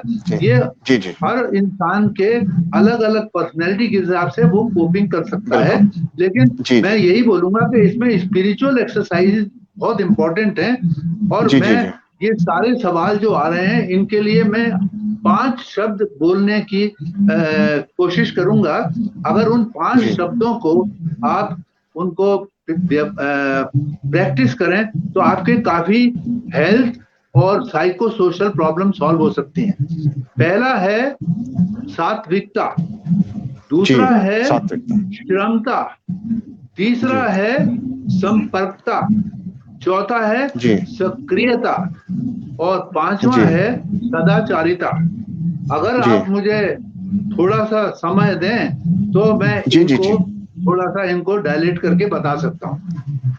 बताइएगा प्लीज, अगर आपके पास टाइम है तो। टाइम है हमारे लिए, हमारे सभी श्रोता हैं, आपका बहुत अच्छे से कर रहे हैं, बहुत अच्छे कमेंट कर रहे हैं। सुमन तोमर प्रिंसिपल है राजस्थान में, वो लिख रही हैं कि डायबिटीज को मैंने संगीत सुन के बहुत कंट्रोल किया है, और उनका मैं देख भी रहा हूं कि संगीत बहुत ही महत्वपूर्ण भूमिका निभाता है, मेरा आजमाया हुआ है। तो देखिए, मैं बताता हूँ सात्विकता क्या होता है। सात्विकता का मतलब है कि आप शाकाहारी संतुलित भोजन करें, और इसके खास सिद्धांत ये हैं कि न तो ज्यादा शुगर लें, चाहे आपको डायबिटीज नहीं है तो भी, न ज्यादा शुगर लें, न ज्यादा नमक लें, न ज्यादा जी फैट और ऑयल लें, और जी ओवर ईटिंग ना करें। हमारे जी यहाँ जी एक कहावत है कि आप डाइनिंग टेबल पे जो खाना छोड़ देते हैं वो आपके शरीर को ज्यादा लाभ पहुंचाता है बजाय उस खाने के जो जी, आप खा चुके हैं। तो बिल्कुल ओवर बिल्कुल ईटिंग ना करें। और जी इसके अलावा आप आज की डेट में, क्योंकि कोरोना है और अपनी इम्यूनिटी आपको बढ़ानी है, तो खासतौर से इन चीजों का ध्यान रखें कि आपकी डाइट में कार्बोहाइड्रेट ज्यादा ना हो, जी शुगर की चीजें ज्यादा ना हो, शुगरी चीजें ज्यादा ना हो, जी प्रोटीन ज्यादा हो, ग्रीन लीफी वेजिटेबल ज्यादा हो, ये सब चीजें लीजिए। और विटामिन सी, विटामिन जी बी, विटामिन डी, जी ये बहुत जी इंपॉर्टेंट है आपको आजकल लेना। ये सब खाद्य पदार्थों में मौजूद है, ऊपर से लेने की जरूरत जी नहीं है। और आजकल जी जिंक का भी प्रचलन ज्यादा है कोरोना की वजह से। जी और फिर जी जी जी हमारे आयुर्वेदिक लोग जो हैं वो तो इन चीजों को भी बहुत मानते हैं, और मैं भी इन चीजों में विश्वास करता हूँ कि हल्दी जी किसी तरह लीजिए, आप एक काला जीरा लीजिए, और आप जी लहसुन का इस्तेमाल करिए। ये सारी जी चीजें फायदेमंद है। अदरक का इस्तेमाल कीजिए। ये तो जी डाइट के प्रिंसिपल हैं। और इसके साथ साथ आपको जो है कोई एडिक्शन नहीं करना, आपको शराब नहीं लेनी चाहिए। और स्मोकिंग तो बहुत ही खराब है। जी जी स्मोकिंग के लिए तो मैं ये कहूंगा, ये बीमारियों को तो बहुतों को जन्म देती है, लेकिन ये हमारे ओरल हाइजीन के लिए भी बहुत खराब है। और आजकल कोरोना के टाइम पे हमें ओरल हाइजीन को बहुत अच्छी तरह रखना है। हमें मुंह और नाक और गला सब जी साफ रखना है, क्योंकि हमारे मुंह और नाक जी से जी ही तो जी वायरस या और कोई जर्म जा रहा है। इसलिए बिल्कुल आजकल बिल्कुल बजाय सिर्फ 2 दफे अपने टूथ ब्रश करना, इसके अलावा आपको दांत की फ्लॉसिंग करनी चाहिए रोज, और माउथ वॉश जी रोज गार्गलिंग करने चाहिए थ्रोट और मुंह के। जी और इसके अलावा जी मैं जी जी स्मोकिंग के बारे में ये कहना चाहता हूँ कि स्मोकिंग सिर्फ सिगरेट और बीड़ी की स्मोकिंग नहीं है। जी ये स्मोकलेस टोबैको भी यूज नहीं करना चाहिए, जैसे जी तंबाकू वाला पान या पान मसाला या जर्दा या गुटखा, ये सारी चीजें खराब हैं। इन सब से आपकी ओरल हाइजीन खराब होती है। और जी इसके अलावा मैं तो ये कहूंगा कि जो बूढ़े बुजुर्ग लोग हैं, वो कई लोग सुपारी के छोटे छोटे हिस्से चबते रहते हैं दांतों जी से रात भर, और वो भी खराब है। जी हालांकि उसमें तंबाकू नहीं है, लेकिन सुपारी लेना जो है, इसका मतलब है आपका सलाइवा यानी आपका थूक ज्यादा बन रहा है, तो आपको थूकना जी पड़ता है। और थूकने का जी मतलब है कि आप दूसरों को इन्फेक्शन दे सकते हो। बिल्कुल हाइजीनिकली भी खराब है, और सामाजिक तौर से भी ये अनएक्सेप्टेबल है। तो ये सारी चीजें जो है जी आपके सात्विकता में आती हैं। उसके बाद जी दूसरा जो है, मैंने बताया श्रमता। श्रमता में फिजिकल जी एक्टिविटी है। फिजिकल एक्टिविटी जी जी बहुत तरह की होती है, उसको जी मुझे जी बताने की जरूरत नहीं है, समय इतना नहीं है। तीसरा मैंने जी आपको बताया संपर्कता। संपर्कता भी मैं संपर्कता बता चुका हूँ कि सोशली आप कनेक्टेड रहिए, अच्छा जी है जी जी आपकी हेल्थ के लिए। आज आज तो साइंस ने ये भी प्रूव कर दिया है कि आप अगर सोशली कनेक्टेड नहीं रहेंगे, आप अकेले पड़े रहेंगे, किसी से बात नहीं करेंगे, जी चाहे इंटरनेट से भी बात करें तो भी ठीक है, तो आपको बीमारी ज्यादा होंगी। तो बिल्कुल ये संपर्कता की बात है। फिर चौथा है सक्रियता। चल और सक्रियता का मतलब जो है, वो मैंने बताया कि कुछ ना कुछ काम करते रहिए, बिल्कुल चाहे बिल्कुल पेड वर्क हो चाहे आइडियल ना अनपेड बने। वर्क हो। अब ठीक आप बात लोग जैसे ये सेमिनार करवाते हैं, बार बार करवाते हैं, तो आप सक्रिय हैं। चाहे आपके जी पास बुजुर्ग हो जाएंगे तो आपके पास ये स्किल रहेगी, और बिल्कुल आप ठीक ये जो बात है इससे आपको आपके स्वास्थ्य में फायदा होगा। तो ये जी सक्रियता बहुत जरूरी है। और जो भी काम आपको अच्छा लगता है वही काम करिए, बेमन से ना काम करिए। जो काम आपको पैशन देता है, आपको जी परफेक्शन लगता है, वो काम करिए। जी उससे आपको अंदर से हैप्पीनेस मिलेगी, एंजॉयमेंट मिलेगा। बिल्कुल ये हो गया जी जी आपका जी संपर्क का, जी सक्रियता। और लास्ट में मैंने आपको कहा था संपन्नता सदाचारिता। सदाचारिता में एथिकल लिविंग है। हमारे यमा और नियमा, योगा, वे ऑफ लाइफ यम में नियम ये सारी ध्यान चीजें बताई बिल्कुल गई हैं। इन सब जी का स्वास्थ्य में लाभ होता है, चाहे वो शारीरिक स्वास्थ्य हो चाहे वो मानसिक स्वास्थ्य हो, सब में लाभ होता है, जी बीमारियां कम होती हैं। और इसके अलावा इन्हीं स्पिरिचुअल प्रैक्टिस में मैं आपको पहले ही बता चुका हूँ, जी प्राणायाम और मेडिटेशन भी करिए। तो ये 5 जी चीजें बड़ी इंपॉर्टेंट है। और इसको छठी चीज में ऐड कर देता हूँ, वो भी सा से ही शुरू होती है, लेकिन वो अंग्रेजी का सा है, एस है, वो स्लीप। एस स्लीपिंग भी बहुत स्लीप इंपॉर्टेंट है। साउंड स्लीप इज वेरी बिल्कुल गुड, जिसके फायदे मैं जी ऑलरेडी बता चुका हूँ। जी यहाँ पर एक थैंक यू। डॉक्टर वैष्णव का प्रश्न था। वो डॉक्टर हैं और कह रहे हैं कि मेरे को सुबह उठते ही जुकाम हो जाता है, इसका क्या कारण है? देखिए, सुबह उठते ही जुकाम होने का मतलब कोई ना कोई तो एबनॉर्मलिटी होती है। आप रात को अच्छा ढक के सोते ही होंगे, आप कोई बहुत ज्यादा एसी भी नहीं चलाते होंगे, आपने ये सब ऑलरेडी ट्राई कर लिया होगा। अगर सुबह ही सुबह आपको जुकाम लगता है तो आप देखिए कि आपके कोई साइनोसाइटिस या और कोई क्रोनिक अंदर है तो नहीं। साइनोसाइटिस का ये लक्षण हो सकता है। इसके साथ आपको खांसी या बलगम है तो नहीं। रात को अपना कमरा जरा वेंटिलेटेड रखिए, कहीं ऐसा तो नहीं आपका कमरा चारों तरफ से बंद रहता है। वेंटिलेशन भी बड़ा इंपॉर्टेंट है। दूसरा, आप ये देखिए कि आप कहीं पॉल्यूशन में निकल के तो रोज नहीं जा रहे हैं। फिर आप ये देखिए कहीं आप वेदर एक्सट्रीम्स में तो नहीं एक्सपोज हो रहे हैं, कहीं बहुत गर्मी में बाहर चले गए या बहुत सर्दी। अब सर्दी आ रही है, अक्टूबर का महीना तो आ ही गया, नवंबर दिसंबर से ठंड हो जाएगी, तो आपको तो बहुत ख्याल रखना पड़ेगा। और खासतौर से बुजुर्गों को तो सर्दी में निकलने के लिए बहुत सारे उपाय करने पड़ते हैं। अगर आप चाहेंगे तो वो भी मैं बता दूंगा, लेकिन आप मेरे ख्याल में इसके लिए किसी ईएनटी के डॉक्टर के पास जाइए जिससे वो देखे। अगर आप बाकी सब चीजें ट्राई कर चुके हैं फिर भी आपको जुकाम रहता है तो इसका तो समाधान निकलना ही चाहिए। शुक्रिया। और आपकी इतनी अच्छी जानकारी के लिए आपको सत्येंद्र शुक्ला जी बहुत बहुत धन्यवाद देते हैं और आपको गॉड ब्लेस भी कर रहे हैं कि आपने आपकी जानकारी इनके जीवन में बहुत काम आएगी। और बहुत सारे दोस्त हमारे जुड़े हुए हैं, जुड़ चुके हैं। मैं एक बार फिर से आप सभी से अनुरोध करूंगी कि कृपया इस वीडियो को जरूर शेयर करिए, सिर्फ खुद तक मत रखिए, इसको औरों तक जाने दीजिए, क्योंकि आज बहुत अच्छी जानकारी दी आदरणीय डॉक्टर विनोद जी ने। और एक और सवाल मैं पूछना चाहूंगी यशपाल जी, अगर आपके मन में है तो, या मैं पूछूं? नहीं, आप पूछे, मैं बाद में पूछूंगा। ऑस्टियोपोरोसिस जो हड्डियों की बीमारी होती है, खासकर महिलाओं में, जैसे हमारे ऑस्टियोपोरोसिस जो बीमारी है, वो उनका वो शायद वो नेटवर्क का कुछ प्रॉब्लम है। तो यहाँ पे एजिंग के साथ साथ ऑर्थराइटिस, ऑस्टियोपोरोसिस। हाँ शैलजा प्लीज। हाँ, तो ये बहुत सारी महिलाओं का भी प्रश्न था कि ये ऑस्टियोपोरोसिस क्या है, और ये शुरुआत जो होती है तो कहीं ना कहीं ये दर्द बढ़ता जाता है ये हड्डियों का, और ये लक्षण क्या है और इसके बचाव कैसे करें हम? देखिए, ये बहुत ही महत्वपूर्ण प्रश्न है और बहुत सी महिलाएं खासतौर से जब उनकी उम्र बढ़ जाती है तो उनको ये प्रॉब्लम होती है, इसमें कोई शक नहीं। इसका सबसे बड़ा कारण जो है वो है मेनोपॉज। मेनोपॉज एक ऐसी प्रतिक्रिया है जिसमें अचानक फीमेल हॉर्मोन्स वो खत्म हो जाते हैं। और अचानक का मतलब साल 2 साल में धीरे धीरे वो रिड्यूस हो गए, ऑलमोस्ट खत्म हो जाते हैं, उनके ओवरीज का फंक्शन खत्म हो जाता है। यही चीज जेंट्स में भी होती जरूर है।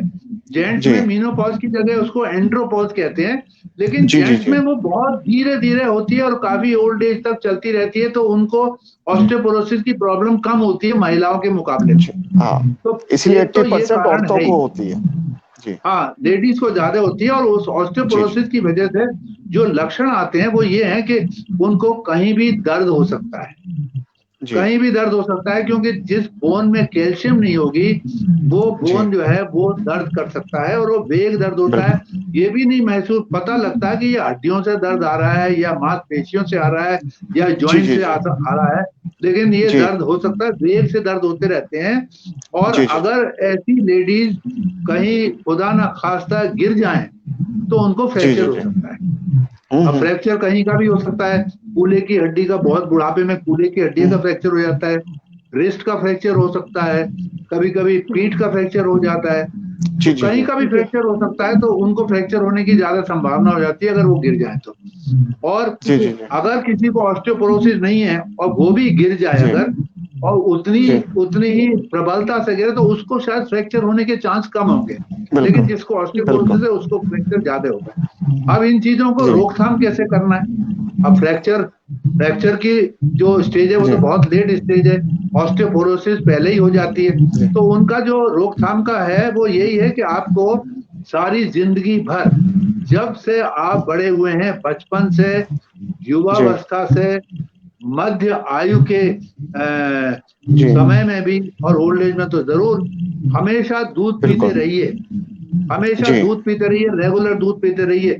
मैंने बहुत सी ऐसी महिलाएं देखी हैं जो अपना ख्याल नहीं रखती हैं, दूध नहीं पीती हैं, और कुछ ऐसे परिवार हैं जिनमें थोड़ा सा ही दूध आ पाता है, वो बच्चों को ही पहले दिया जाता है और वो खुद नहीं ले पाती हैं। तो जो लोग अफोर्ड कर सकते हैं उनको तो कम से कम दूध लेना ही है पूरी जिंदगी भर। दूध है, दही है, पनीर है, ये सब बहुत जरूरी है, इनमें कैल्शियम होता है। और जब वो बड़ी हो जाए उम्र में, जब उनको मेनोपॉज होने का टाइम आ रहा होता है, तो उनको कैल्शियम भी लेना पड़ता है। रेगुलर कैल्शियम का इंटेक जरूरी है, और साथ में विटामिन डी बहुत जरूरी है। वैसे भी हमारे मुल्क में, हमारे पॉपुलेशन में विटामिन डी की कमी बहुत पाई जाती है। 80-90% लोगों को विटामिन डी कमी होती है। और इन महिलाओं को जिनको कैल्शियम की भी कमी है, जिन्होंने दूध भी नहीं पिया है, उनमें विटामिन डी जब ज्यादा और भी कमी होती है तो सोने में सुहागा हो जाता है। तो उनको तो विटामिन डी भी लेनी चाहिए, लेकिन विटामिन डी लेने का एक तरीका है, हर हफ्ते लेनी पड़ती है, और वो कम से कम 10-12 हफ्ते लेनी चाहिए। उसके बाद फिर टेस्ट करा लो, वही विटामिन डी ठीक है, लेकिन अगर ठीक नहीं है तो दोबारा ले लो, लेकिन लेते ना चले जाएं, इतनी मात्रा में लेते ना चले जाएं, उसको नुकसान भी हो सकता है। तो ये सब रोकथाम के तरीके हैं।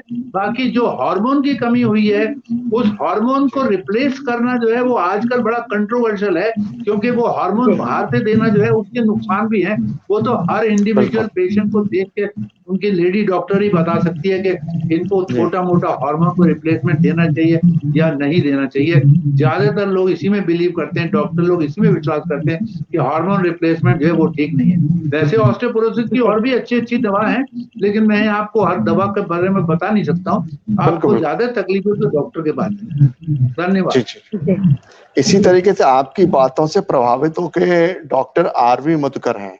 वो कहते हैं मैं 78 साल 2 महीने का हो गया हूँ, मेरा बीपी 110/70, मेरा शुगर 85, और मैं बिल्कुल जैसे स्वस्थ जवान व्यक्ति होता है मैं उसकी तरह रहता हूँ।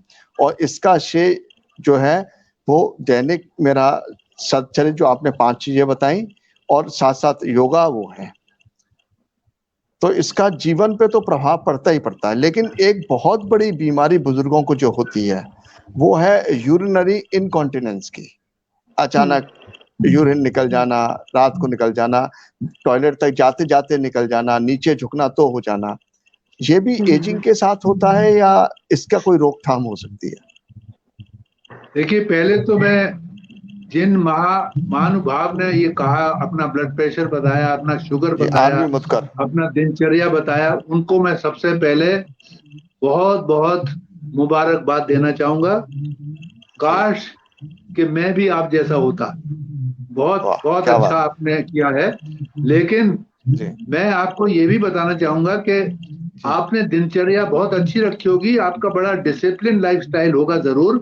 पहले तो मैं आपसे ये निवेदन करूंगा कि आप मेरे ईमेल पे या मेरे टेलीफोन पे अपनी इस कामयाबी की कहानी मुझे लिख भेजें, जिससे मैं इस कहानी को औरों के साथ भी शेयर कर सकूं और मैं खुद भी इसका आनंद उठा सकूं, लाभ उठा सकूं। पहली तो मेरी आपको ये निवेदन है। दूसरा, मैं आपको ये भी कहना चाहता हूं कि आपको इसका श्रेय तो जाता ही है, इसमें तो कोई शक शुबा नहीं है, लेकिन आप अपने माता पिता को भी धन्यवाद करिए। हो सकता है आपके माता पिता ने आपको ऐसा शरीर दिया हो, क्योंकि जेनेटिक्स का भी रोल है इस अच्छी हेल्थ में, दीर्घ आयु में जेनेटिक्स का भी रोल है, रेस का भी रोल है, आप जिस जाति को बिलोंग करते हैं ये भी, इसमें भी रोल है, आपकी एथनिसिटी का भी रोल है, और बहुत सारे एनवायरमेंटल फैक्टर्स हैं उनका भी रोल है। लेकिन आपने भी कमाल कर रखा है, आपका तो कंट्रीब्यूशन सबसे ज्यादा ही है इसमें। सिर्फ मैं एक बात ये कहूंगा कि अगर आपका ब्लड प्रेशर 110/80 रहता है और आप कोई दवा भी नहीं लेते, तो जरा आप अपने ब्लड प्रेशर का ध्यान जरूर रखिए, क्योंकि ये ब्लड प्रेशर जो है अगर किसी टाइम और ज्यादा लो हो गया तो आपको चक्कर आ सकता है, और आप बाथरूम में जाएंगे तो कहीं गिर ना जाएं। तो ये ब्लड प्रेशर को जरा आप ज्यादा जल्दी नापिए और ये देखिए कि आपका ये ब्लड प्रेशर ऐसा ही सुबह शाम रात में रहता है या कभी कभी थोड़ा सा बढ़ के और नॉर्मल की तरफ भी हो जाता है। ये भी नॉर्मल, लेकिन ये लोअर नॉर्मल है, तो बस इसका थोड़ा ध्यान रखिए और सब आपका बढ़िया है। धन्यवाद। यहाँ पर हमने काफी बातें डिस्कस की हैं। मैं ये कहूंगा जो हमारे बुजुर्ग लोग हैं वो अपनी खुद देखभाल कैसे कर सकते हैं, क्योंकि आजकल एकल परिवार हो गया है, तो वो अपनी देखभाल करके खुद स्वस्थ कैसे रखते हैं, इसके बारे में बताइएगा। देखिए, इसका मैं बीच बीच में आपको जवाब देता रहा हूं और ये जो मैंने 5-7 से शब्द बताए हैं उन्हीं में इनका जवाब है।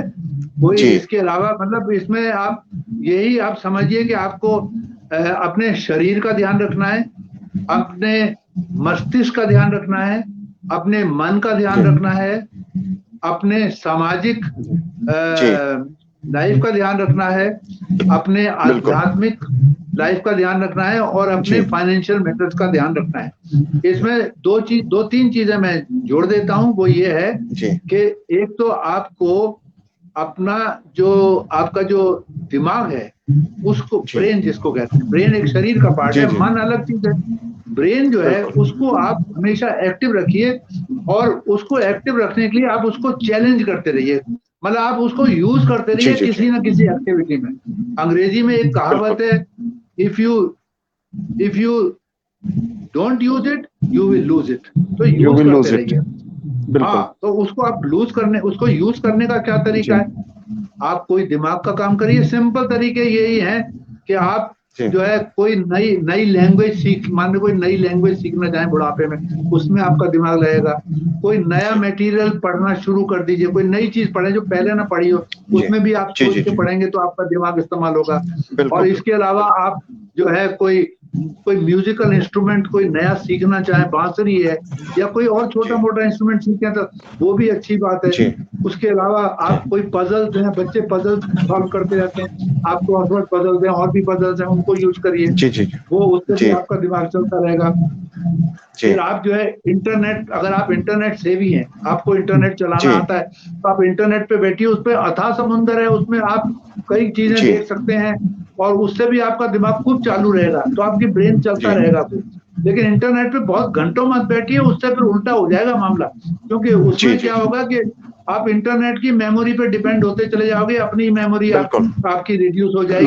और दूसरा है कि कुर्सी पे बैठे बैठे या बेड पे बैठे बैठे इंटरनेट बैक में दर्द होने लगेगा, सर्वाइकल स्पॉन्डिलाइटिस हो जाएगी, डिप्रेशन हो जाएगा, नींद में डिस्टर्बेंस होगा। तो इंटरनेट पे एडिक्शन मत करिए। ये सब आपको दिमाग के कर रहे हैं। बाकी सामाजिक चीजें मैं आपको बता चुका हूँ और आपको आध्यात्मिक चीजें मैंने एथिकल लिविंग, प्राणायाम और मेडिटेशन के बारे में बता दिया है। एक फाइनेंस माफ करिए, फाइनेंशियल मैटर्स के बारे में मैं बता देता हूँ। फाइनेंशियल मैटर्स का ऐसा है कि काफी हमारे बुजुर्ग ऐसे हैं जो बेचारे फाइनेंशियली वीक हैं। हमारे देश में 130 मिलियन लोग हैं, 130 लोग हैं, तो वो 60 साल से ऊपर हैं। तो उनमें क्या है कि आप उनमें से करीब मैं समझता हूं कि 1/3 या 1/4 से चौथाई या 1/3 हिस्सा वो गरीब हैं, वो गरीबी रेखा से थोड़े कम है। उनको तो रोजमर्रा की फाइनेंशियल जरूरतों को बहुत पूरा करने में भी दिक्कत होती है। हालांकि काफी उनमें से ऐसे लोग जो अपने बच्चों के साथ अपने परिवार के ऊपर निर्भर हैं और या वो गवर्नमेंट की वेलफेयर स्कीम्स का फायदा उठाते हैं, तो वो they are still doing well, वो ठीक कर रहे हैं। तो उनके बारे में और तो मेरे पास कोई ऐसा उपाय है नहीं, लेकिन मैं उन लोगों के बारे में जरूर बताना चाहूंगा जो एफ्लुएंट है, जो मतलब सक्षम है फाइनेंशियली। उनको भी वरी रहती है, उनको और तरह की वरी रहती है। उनको जो इस तरह की वरी थी, उन्होंने अपना पैसा कहाँ इन्वेस्ट किया हुआ है, बड़ी प्रॉपर्टी खरीदी हुई है, अब वो उसकी उन्हें चिंता रहती है कि मेरे मकान का क्या होगा, मेरे पैसा ऐसा इन्वेस्ट किया हुआ है। जिंदगी भर वो चीजें ही खरीद कर रहे हैं, बगैर बात की चीजें उन्होंने इकट्ठी कर ली, घर में छोटी छोटी चीजें इकट्ठी कर ली। अब वो देखते हैं यार मेरा घर तो भर गया है, मैं अब इनको क्या करूं। अब जिनके लीगल एयर्स हैं उनको तो कोई प्रॉब्लम नहीं है, वो तो अपना बिल लिखें और बिल लिख के अपनी सारी चीजें उनको दे जाएं।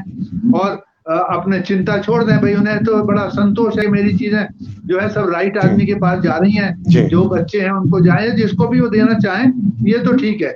लेकिन उनको पता है कि बिल लिखने के बाद भी, उनके जाने के बाद उसमें झगड़ेबाजी शुरू हो जाती है, तो उनको उस बात की भी बरी रहती है।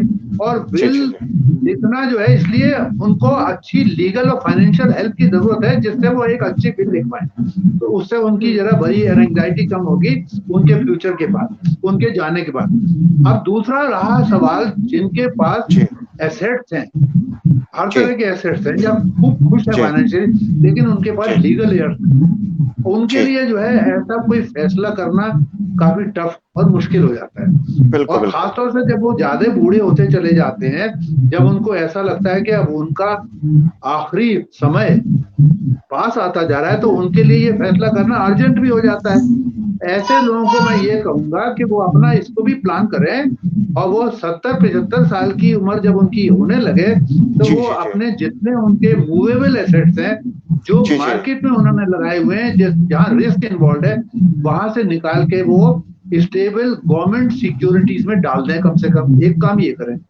और जब वो 80 साल के करीब होने लगे, तो कम से कम ऐसी चीजों को जो घर में बगैर बात की उन्होंने इकट्ठी कर रखी है जिंदगी भर, उनको या तो वो बांट दें, या वो अगर बच्चों को पसंद नहीं है वो सब चीजें, तो कम से कम उनको बेच दें। ये सब इनको आप आर्टिफैक्ट कह लो, चाहे कुछ भी कह लो, लेकिन उनको बेच बात के अलग करें। कुछ कबाड़ी को देनी है, कबाड़ी को भी दे दें, घर तो कम से कम खाली हो जाए, थोड़ा सा खाली हो जाएगा। और अगर वो 85 साल के हो जाए और उनके पास घर है, लेकिन उनके पास लीगल एयर्स नहीं है, तो वो अपना जो घर में रहते हैं उसे भी बेच डालें।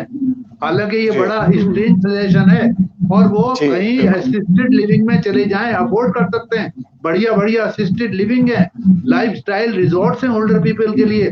खराब ओल्ड एज, सारे ओल्ड एज खराब नहीं होते हैं, वहां चले जाएं। और जब वो 90 साल के हो जाएं, तो अपनी जो पर्सनल बिलोंगिंग्स हैं उनको और भी कम कर लें, जिससे उनकी सारी एंजाइटी जो है वो फ्री हो जाए, और वो शांति से इस संसार को अलविदा कह सके।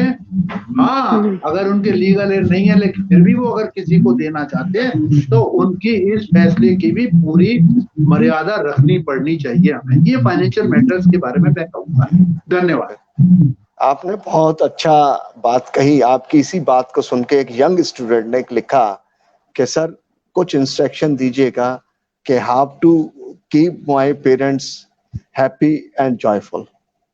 यशपाल है, कह रहे हैं, ये लिख रहे हैं, please few instruction for our young generation how to look after our parents. ये बहुत छोटा बच्चा है और उसका ये सवाल है। साथ ही साथ जो अभी आपने एक बात कही कि अपने फाइनेंशियल मैटर्स के साथ साथ हम एक चीज समाज में ये देखते हैं, जो लिटरेट, मॉडरेट फैमिलीज और हाई सोसाइटी फैमिलीज हैं, उन्हीं के जो लोग पेरेंट्स हैं वो सीनियर सिटीजन होम में या वृद्धाश्रम में जाते हैं। लेकिन कभी हमने जो बिलो पॉवर्टी है या बिल्कुल अबव पॉवर्टी पे हैं, उनका कोई भी पेरेंट जो है वो सीनियर सिटीजन होम में नहीं जाता।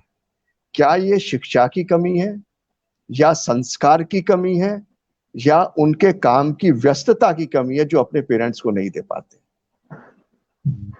आपने बहुत ही बढ़िया सवाल पूछा। और सबसे पहले तो आपके हमनाम को यशपाल जी ने जो मुझसे ये पूछा कि मैं अपने पेरेंट्स को कैसे खुश रखूं, मुझे ये सवाल सुन के बहुत ही खुशी हुई कि ऐसे लोग भी हैं अभी, और वाकई बहुत से ऐसे लोग हैं जो अपने पेरेंट्स को हमेशा खुश रखना चाहते हैं।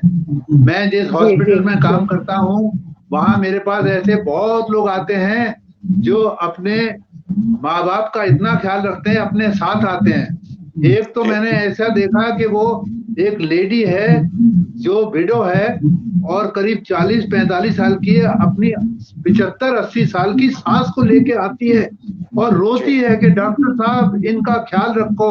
तो ऐसी उदाहरण भी मौजूद हैं। और यशपाल जी, मैं आपका बहुत आभारी हूँ कि आप ऐसा सोचते हैं, और मेरे ख्याल में आप जैसे लोग भी बहुत हैं। सारे लोग नेग्लेक्ट नहीं करते हैं, बहुत से लोग ऐसे हैं। और जैसा कि हमारे बड़े यशपाल जी ने बताया कि निम्न वर्ग के लोग जो है वो वहां तो जॉइंट फैमिली सिस्टम अभी काफी बरकरार हैं, वो फील करते हैं। लेकिन मैं ये कहूंगा कि जो एफ्लुएंट हैं, जो मॉडरेट हैं या जो प्रगतिशील परिवार हैं, ऐसा नहीं है कि उनके बच्चे नहीं फील करते, उनके बच्चे भी बहुत फील करते हैं। ऐसे बहुत कम लोग हैं जो नेग्लेक्ट करते हैं, बहुत कम है ऐसे लोग, लेकिन है जरूर। और व्यस्तता के कारण भी है, लेकिन संस्कार का बहुत रोल है। कई लोग संस्कार अच्छे डाल देते हैं, अच्छे ऊपर के वर्ग के लोगों में भी संस्कार हैं, वो भी काम करते हैं, लेकिन व्यस्तता एक बहुत बड़ा कारण है। और एक इंडिविजुअलिज्म, मतलब अपने को लाइफ में कैसे प्रगतिशील बनाना है, कैसे प्रोग्रेसिव करनी है कैरियर में, वो एक कारण है। लेकिन अगर दूर भी बैठे हैं, अमेरिका में भी बैठे हैं, तो वो हफ्ते में 1 बार या 2 बार या 3 बार अपने माँ बाप को फोन करते हैं। तो ये सब संस्कार की वजह से है, और ये सब ये दर्शाता है कि माँ बाप को बच्चे हमेशा देखते हैं, ज्यादातर देखते हैं। लेकिन मैं आपको ये भी बता दूं कि इसका उल्टा भी मामला बहुत है। इसको हम अंग्रेजी में एजिज्म कहते हैं। एजिज्म जो है वो डिस्क्रिमिनेशन है against the elderly people. Discrimination आपने महिलाओं के अगेंस्ट भी देखा है, आपने डिस्क्रिमिनेशन पुअर लोगों के भी अगेंस्ट देखा है, ऐसे डिस्क्रिमिनेशन ओल्डर लोगों के लिए भी होता है। डिस्क्रिमिनेशन का जो एक्सट्रीम एग्जांपल है वो है नेग्लेक्ट, एब्यूज, अबेंडनमेंट और घर से बाहर छोड़ आना और फिर कभी उनको लेकर न जाना और वो बेचारे मारे फिरते हैं। ये एक एक्सट्रीम फॉर्म है। लेकिन दूसरा फॉर्म ये है, घर में ही रह के बच्चे उनसे न बात करें और सुबह जाएं तब भी उनसे न कह के जाएं कि पापा मैं जा रहा हूँ, बीवी से कह जाते हैं। लौट के जब आते हैं तो बीवी और बच्चों के पास ही बैठ जाते हैं, माँ बाप से बात ही नहीं करते, उनके साथ खाना खाते हैं, चाहे गाली नहीं देते। लेकिन ये भी एक तरह से बिहेवियरल नेग्लेक्ट है, बिहेवियर से आप नेग्लेक्ट कर रहे हैं। और एक और मैं आपको चीज बताऊंगा, मैं खुद भी एक सीनियर सिटीजन हूँ, मैं आपको बताता हूँ कि मैं कैसे डिस्क्रिमिनेशन फील करता हूँ। भगवान की कृपा है कि मुझे डिस्क्रिमिनेशन नहीं फील होता है किसी आदमी से, क्योंकि मैं अभी तक एक्टिव हूँ और मुझे सब चाहते हैं, मेरे बच्चे भी बहुत अच्छे हैं। लेकिन एक और तरह का डिस्क्रिमिनेशन है जिसको मैं कहता हूँ पॉजिटिव डिस्क्रिमिनेशन। एग्जाम्पल मैं आपको देता हूँ। वो एग्जाम्पल ये है कि मैं जैसे कहीं लेक्चर देने जाता हूँ किसी बड़े हॉल में, जहाँ बहुत से डॉक्टर बैठे हैं, उनमें से बहुत से मेरे स्टूडेंट हैं जो आज की तारीख में बहुत बड़ी बड़ी पोस्टों पे हैं, वो मेरा लेक्चर सुनते हैं और मैं समझता हूँ कि मैंने बड़ा अच्छा लेक्चर दिया है। मैं फिर उनसे पूछता हूँ कि प्लीज सवाल पूछिए, कोई डिस्कस करिए। लेकिन वो सब 2-4 लोग जो बोलते हैं वो यही कहते हैं कि सर आपका लेक्चर बहुत ही अच्छा था, हम आपसे क्या सवाल पूछें, आप तो ज्ञान के भंडार हो। तो मुझे इतना अच्छा नहीं लगता है। मुझे ऐसा लगता है कि ये मेरे को इज्जत के मारे मेरे से सवाल ही नहीं पूछ रहे, मेरे को क्रिटिसाइज नहीं कर रहे, मेरे से मेरी कमियां नहीं बता रहे। तो मुझे ये लगता है कि मेरा कुछ पॉजिटिव डिस्क्रिमिनेशन चल रहा है यहाँ पे। तो ये एक पॉजिटिव डिस्क्रिमिनेशन की बात मैं करना चाहता हूँ। धन्यवाद। एक सवाल है कि टीवी देखना, ज्यादा मोबाइल चलाना क्या याददाश्त कमजोर करने का कारण है? ये पूछ रही हैं सुनीता चौहान जी। मैंने अभी अभी बताया कि इंटरनेट एडिक्शन बहुत खराब चीज है। माफ कीजिए, इंटरनेट एडिक्शन खराब चीज है। और मैंने बताया कि आप अगर इंटरनेट पे ही चलते रहेंगे तो आपको बहुत सारी चीजें देखेंगे, आप विंडो खोलते चले जाएंगे, इंटरनेट सर्फ करते जाएंगे, और कोई भी चीज आपने देखा तो बस उसको अपने डेस्कटॉप पे सेव कर लिया, अरे बाद में देख लेंगे। अच्छा, अब आप बाद में देख लेंगे तो बाद में देख लेंगे, आपने तो अपने दिमाग में उसे रजिस्टर किया ही नहीं है, तो आपकी मेमोरी तो काम नहीं कर रही, आपने ब्रेन को चैलेंज नहीं किया। तो इस तरह आप मोबाइल और कंप्यूटर को ज्यादा देखते रहेंगे, एडिक्ट हो जाएंगे, तो फिर होगा। आप याद करिए, आपके पिताजी और हमारे पिताजी 40 टेलीफोन नंबर अपने दोस्तों रिश्तेदारों के अपनी उंगलियों पे रखते थे, ना वो डायरी देखते थे ना कुछ देखते थे, उंगलियों पे बता देते थे और अपना टेलीफोन घुमाया और बात कर ली। हमें तो अपना जो है ड्राइवर का फोन नंबर भी याद नहीं रहता, हम तो मोबाइल निकालते हैं और ड्राइवर का दिखा रहा और उसको क्लिक कर दिया, भाई आ जाओ। हाँ, मेरे को तो अपने भाई का नंबर भी एकदम याद नहीं रहता जो दिल्ली में रहता है। हाँ, मेरे को अपनी बीवी का नंबर जरूर याद रहता है, नहीं तो मेरे को बीमार पड़ जाएगी अगर बीवी का नंबर मैं याद नहीं रखूंगा। तो ये जो इंटरनेट एडिक्शन जो है खराब चीज है। ठीक है। अच्छा, एक और जुड़ा हुआ प्रश्न है कि बच्चों को कैसे दूर रखे मोबाइल से? बच्चों को कैसे दूर रखे? जो छोटे बच्चे हैं, हाँ, बच्चों को बच्चों को जो मोबाइल हर वक्त जो मोबाइल की आदत पड़ गई है वो बहुत खराब आदत है। उसके नुकसान तो मैंने बता ही दिए, लेकिन उसका एक सामाजिक नुकसान भी मैं आपको बताना चाहता हूँ। वो ये है कि जो बच्चे मोबाइल पे लगे रहते हैं वो माँ बाप के साथ बात ही नहीं करते हैं। उन्हें संस्कार कहाँ से मिलेंगे? वो अपने दादा दादियों के साथ बात ही नहीं कर सकते, कहाँ से संस्कार मिले? बच्चों को संस्कार कौन दे रहा है परिवार में? दादा दादी माँ बाप, लेकिन उनसे वो बात ही नहीं करना पसंद करते। वो उन्हीं पे मोबाइल में लगे रहते हैं, मोबाइल से ही बच्चों को बात करते रहते हैं। तो ये एक सामाजिक जो है, और बूढ़े लोग जो हैं वो भी दूर हो जाते हैं अपने बच्चों से। तो ये एक सामाजिक इसकी हानि है, बहुत बड़ी हानि है। और इसको दूर रखने के लिए माँ बाप को थोड़ा सा शुरू से ही उनको ऐसा ट्रेनिंग देना पड़ेगा कि उन्हें और कामों में लगाओ। बैठो भैया, लूडो खेलो, स्नेक्स लैडर खेलो, हाँ ताश खेलो बगैर जुए के, ऐसे कुछ काम करो, कहानियां सुनाओ। माँ बाप के साथ बैठ के चंदा मामा की कहानी सुनाती थी, भारत का इतिहास के बारे में सुनाया करते थे, योगा के बारे में सुनाते थे, गीता के बारे में सुनाते थे। उन चीजों में भी तो लग सकते हैं बच्चे। तो ये सब शुरू से ही इन चीजों को उनको एडिक्ट नहीं होना है, इसका उनके ऊपर भी खराब प्रभाव पड़ता है, उनका सामाजिक हानिकारक भी होता है। जी जी, धन्यवाद। आप लास्ट में, मैं क्योंकि 1 घंटा 15 मिनट का समय हो चुका है, पता नहीं चल रहा, मन नहीं कर रहा कि आपसे बातों का सिलसिला खत्म किया जाए। आखिरी सवाल में आपसे आखिरी सवाल में आपसे एक पूछता हूं कि आप चूंकि founder head of geriatric department AIIMS में रहे हैं, जो कि एकदम प्योरली और एक्सक्लूसिव उसके जो कि बड़े बुजुर्गों की देखभाल के लिए, क्या ये नेशनल रेस्पॉन्सिबिलिटी नहीं होनी चाहिए कि हम एक कोई ऐसी पॉलिसी लेके आए जिससे कि हम बुजुर्गों का उस आइसोलेशन में, चाहे वो होम आइसोलेशन हो, चाहे सीनियर सिटीजन होम में आइसोलेशन हो, या वैसे ही आइसोलेशन हो, उसमें एक कंबाइंड एक इस तरीके की एक वो लेके आए पॉलिसी जिससे कि उनको हम बेटर हेल्थ केयर दे सकें, एजिंग इफेक्ट को कम कर सकें, साथ ही साथ एक जो एटमॉस्फेयर है, होमली एटमॉस्फेयर, वो क्रिएट कर सके उनके लिए। ये आपका बहुत ही महत्वपूर्ण सवाल है और इसका उत्तर देना बहुत जरूरी है, और मैं इसमें करीब 4-5 मिनट लूंगा इसका उत्तर देने में। जी। और जहां तक पॉलिसी का सवाल है, national policy of older person बनी थी 1999 में पहली। उसमें ये सारे प्रावधान मौजूद थे, health security, social security, income security, welfare and shelter, physical safety, और ये प्रावधान भी था कि हम अपने बुजुर्गों को एक एसेट समझें, उनको एक प्रेशियस एसेट समझें, उनको ये ना समझें कि वो हमारे ऊपर एक बर्डन है, हमें उनको देना ही देना है, बल्कि हमें ये समझें कि हम उनसे काफी कुछ ले सकते हैं, उनसे काफी कुछ सीख सकते हैं। ये नेशनल पॉलिसी बनी थी, लेकिन और इस नेशनल पॉलिसी के साथ एक परिषद भी बना था जिसको national council of older persons कहते हैं। वो 5-5 साल का उसका टेन्योर होता था।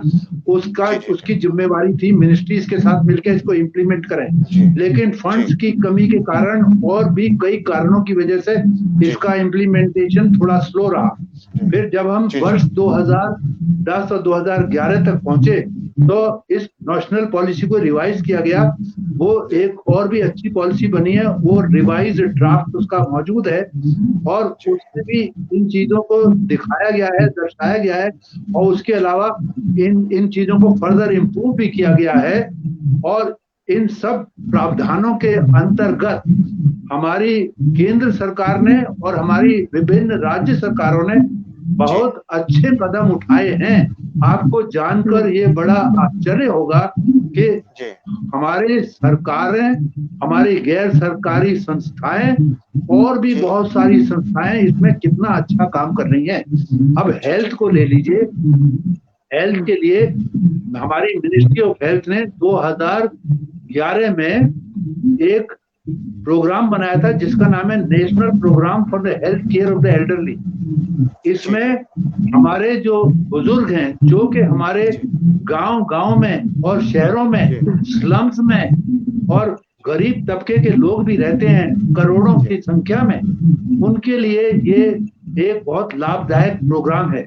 इसमें प्राइमरी केयर, सेकेंडरी केयर और टर्शियरी केयर सबका प्रावधान है और इसमें ऐसे मल्टीपर्पज वर्कर्स हैं जो घर जा जाके इनका हालचाल पूछ सकते हैं और इनकी मदद कर सकते हैं।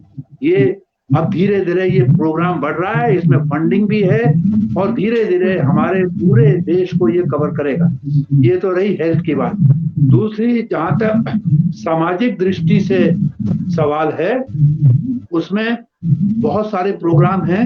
मैं उसमें सिर्फ इतना ही बताना चाहूंगा कि ऐसी बहुत सी राष्ट्रीय योजनाएं हैं जिसमें गैर सरकारी संस्थाएं और पंचायत राज इंस्टीट्यूशंस और भी बहुत समुदाय आधारित जो ऑर्गेनाइजेशंस हैं उनको ग्रांट दी जाती है जिससे वो ओल्ड एज होम बना भी सकें, उनको मेंटेन भी कर सकें। और हमारे हिंदुस्तान में बहुत सारे, भारत में बहुत सारे ऐसे ओल्ड एज होम हैं जिनको गवर्नमेंट, सेंट्रल गवर्नमेंट और कुछ राज्य की सरकारें भी उनको सपोर्ट करती हैं।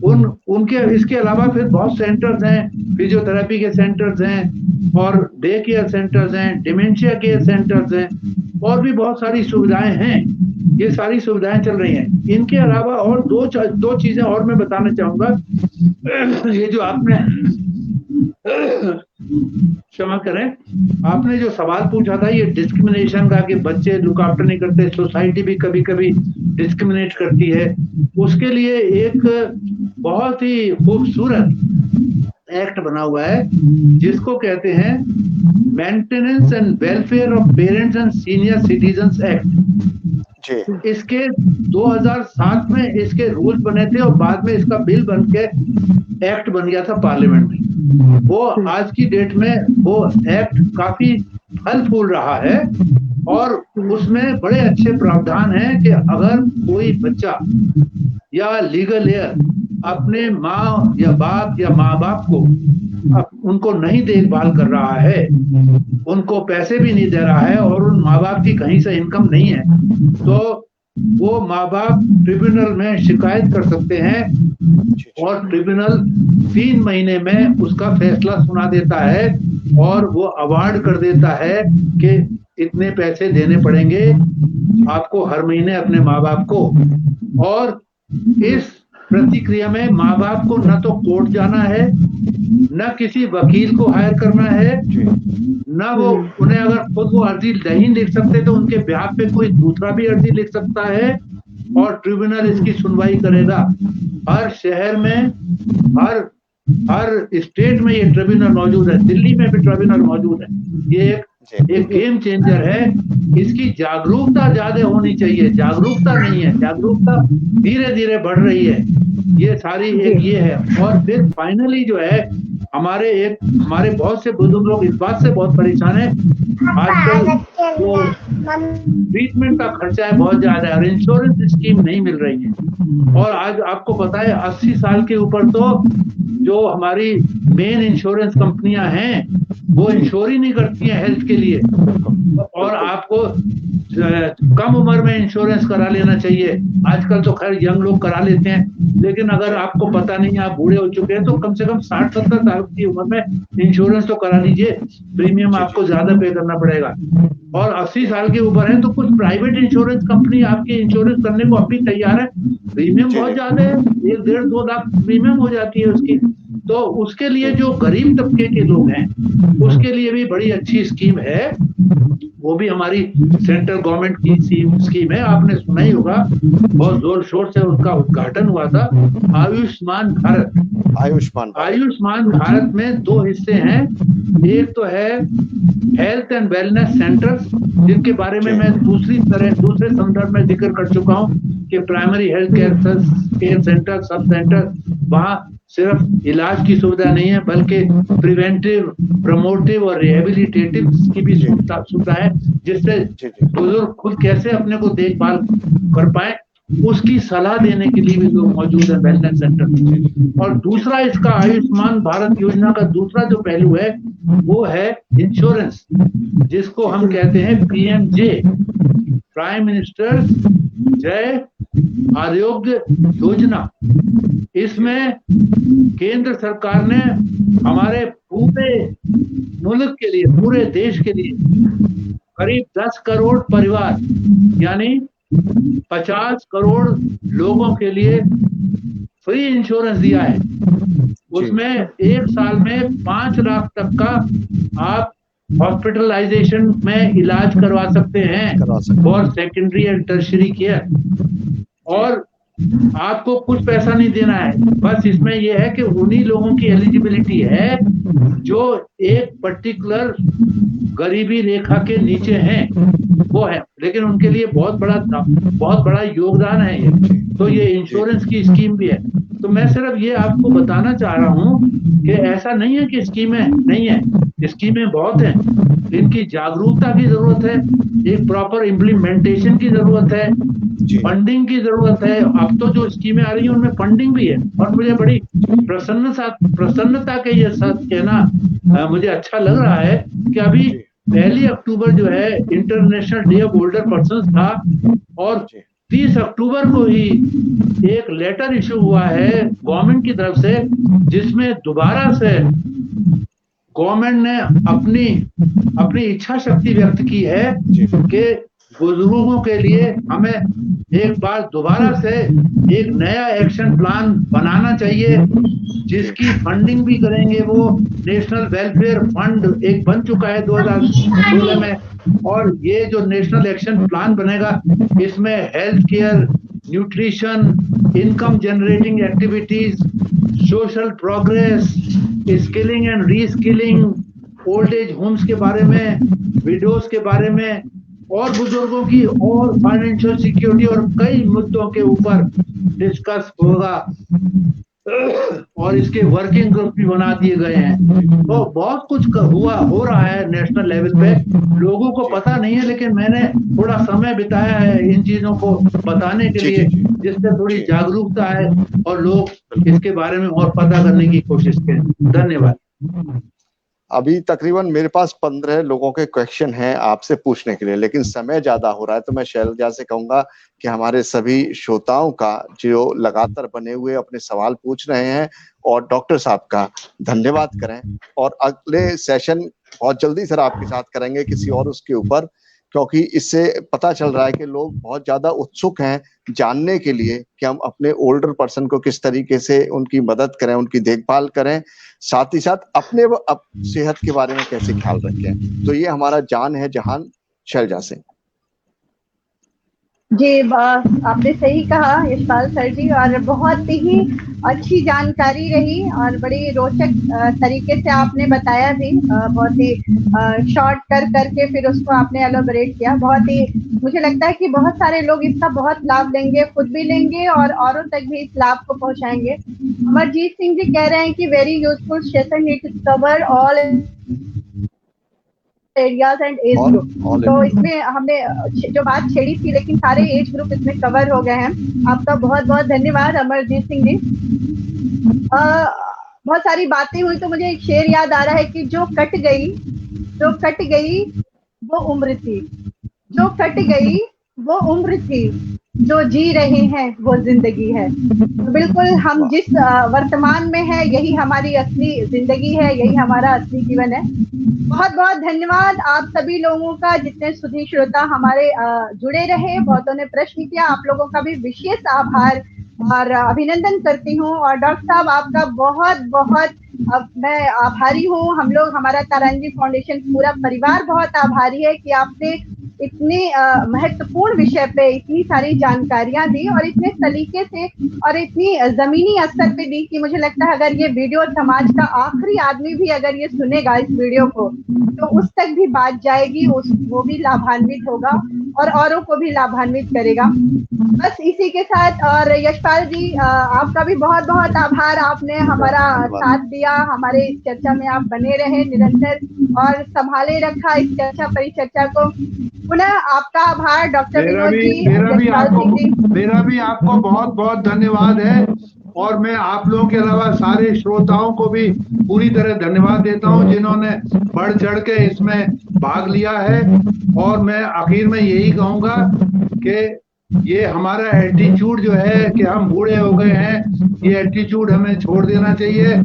एक मार्क ट्वेन थे, उन्होंने ये कहा था that aging is a matter of mind, is not a matter of body.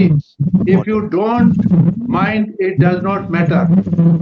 Thank you. बहुत बहुत आभार सर। और है छोटी सी जिंदगी तकरारें किस लिए, है छोटी सी जिंदगी तकरारें किस लिए, रहो एक दूसरे के दिलों में ये दीवारें किस लिए।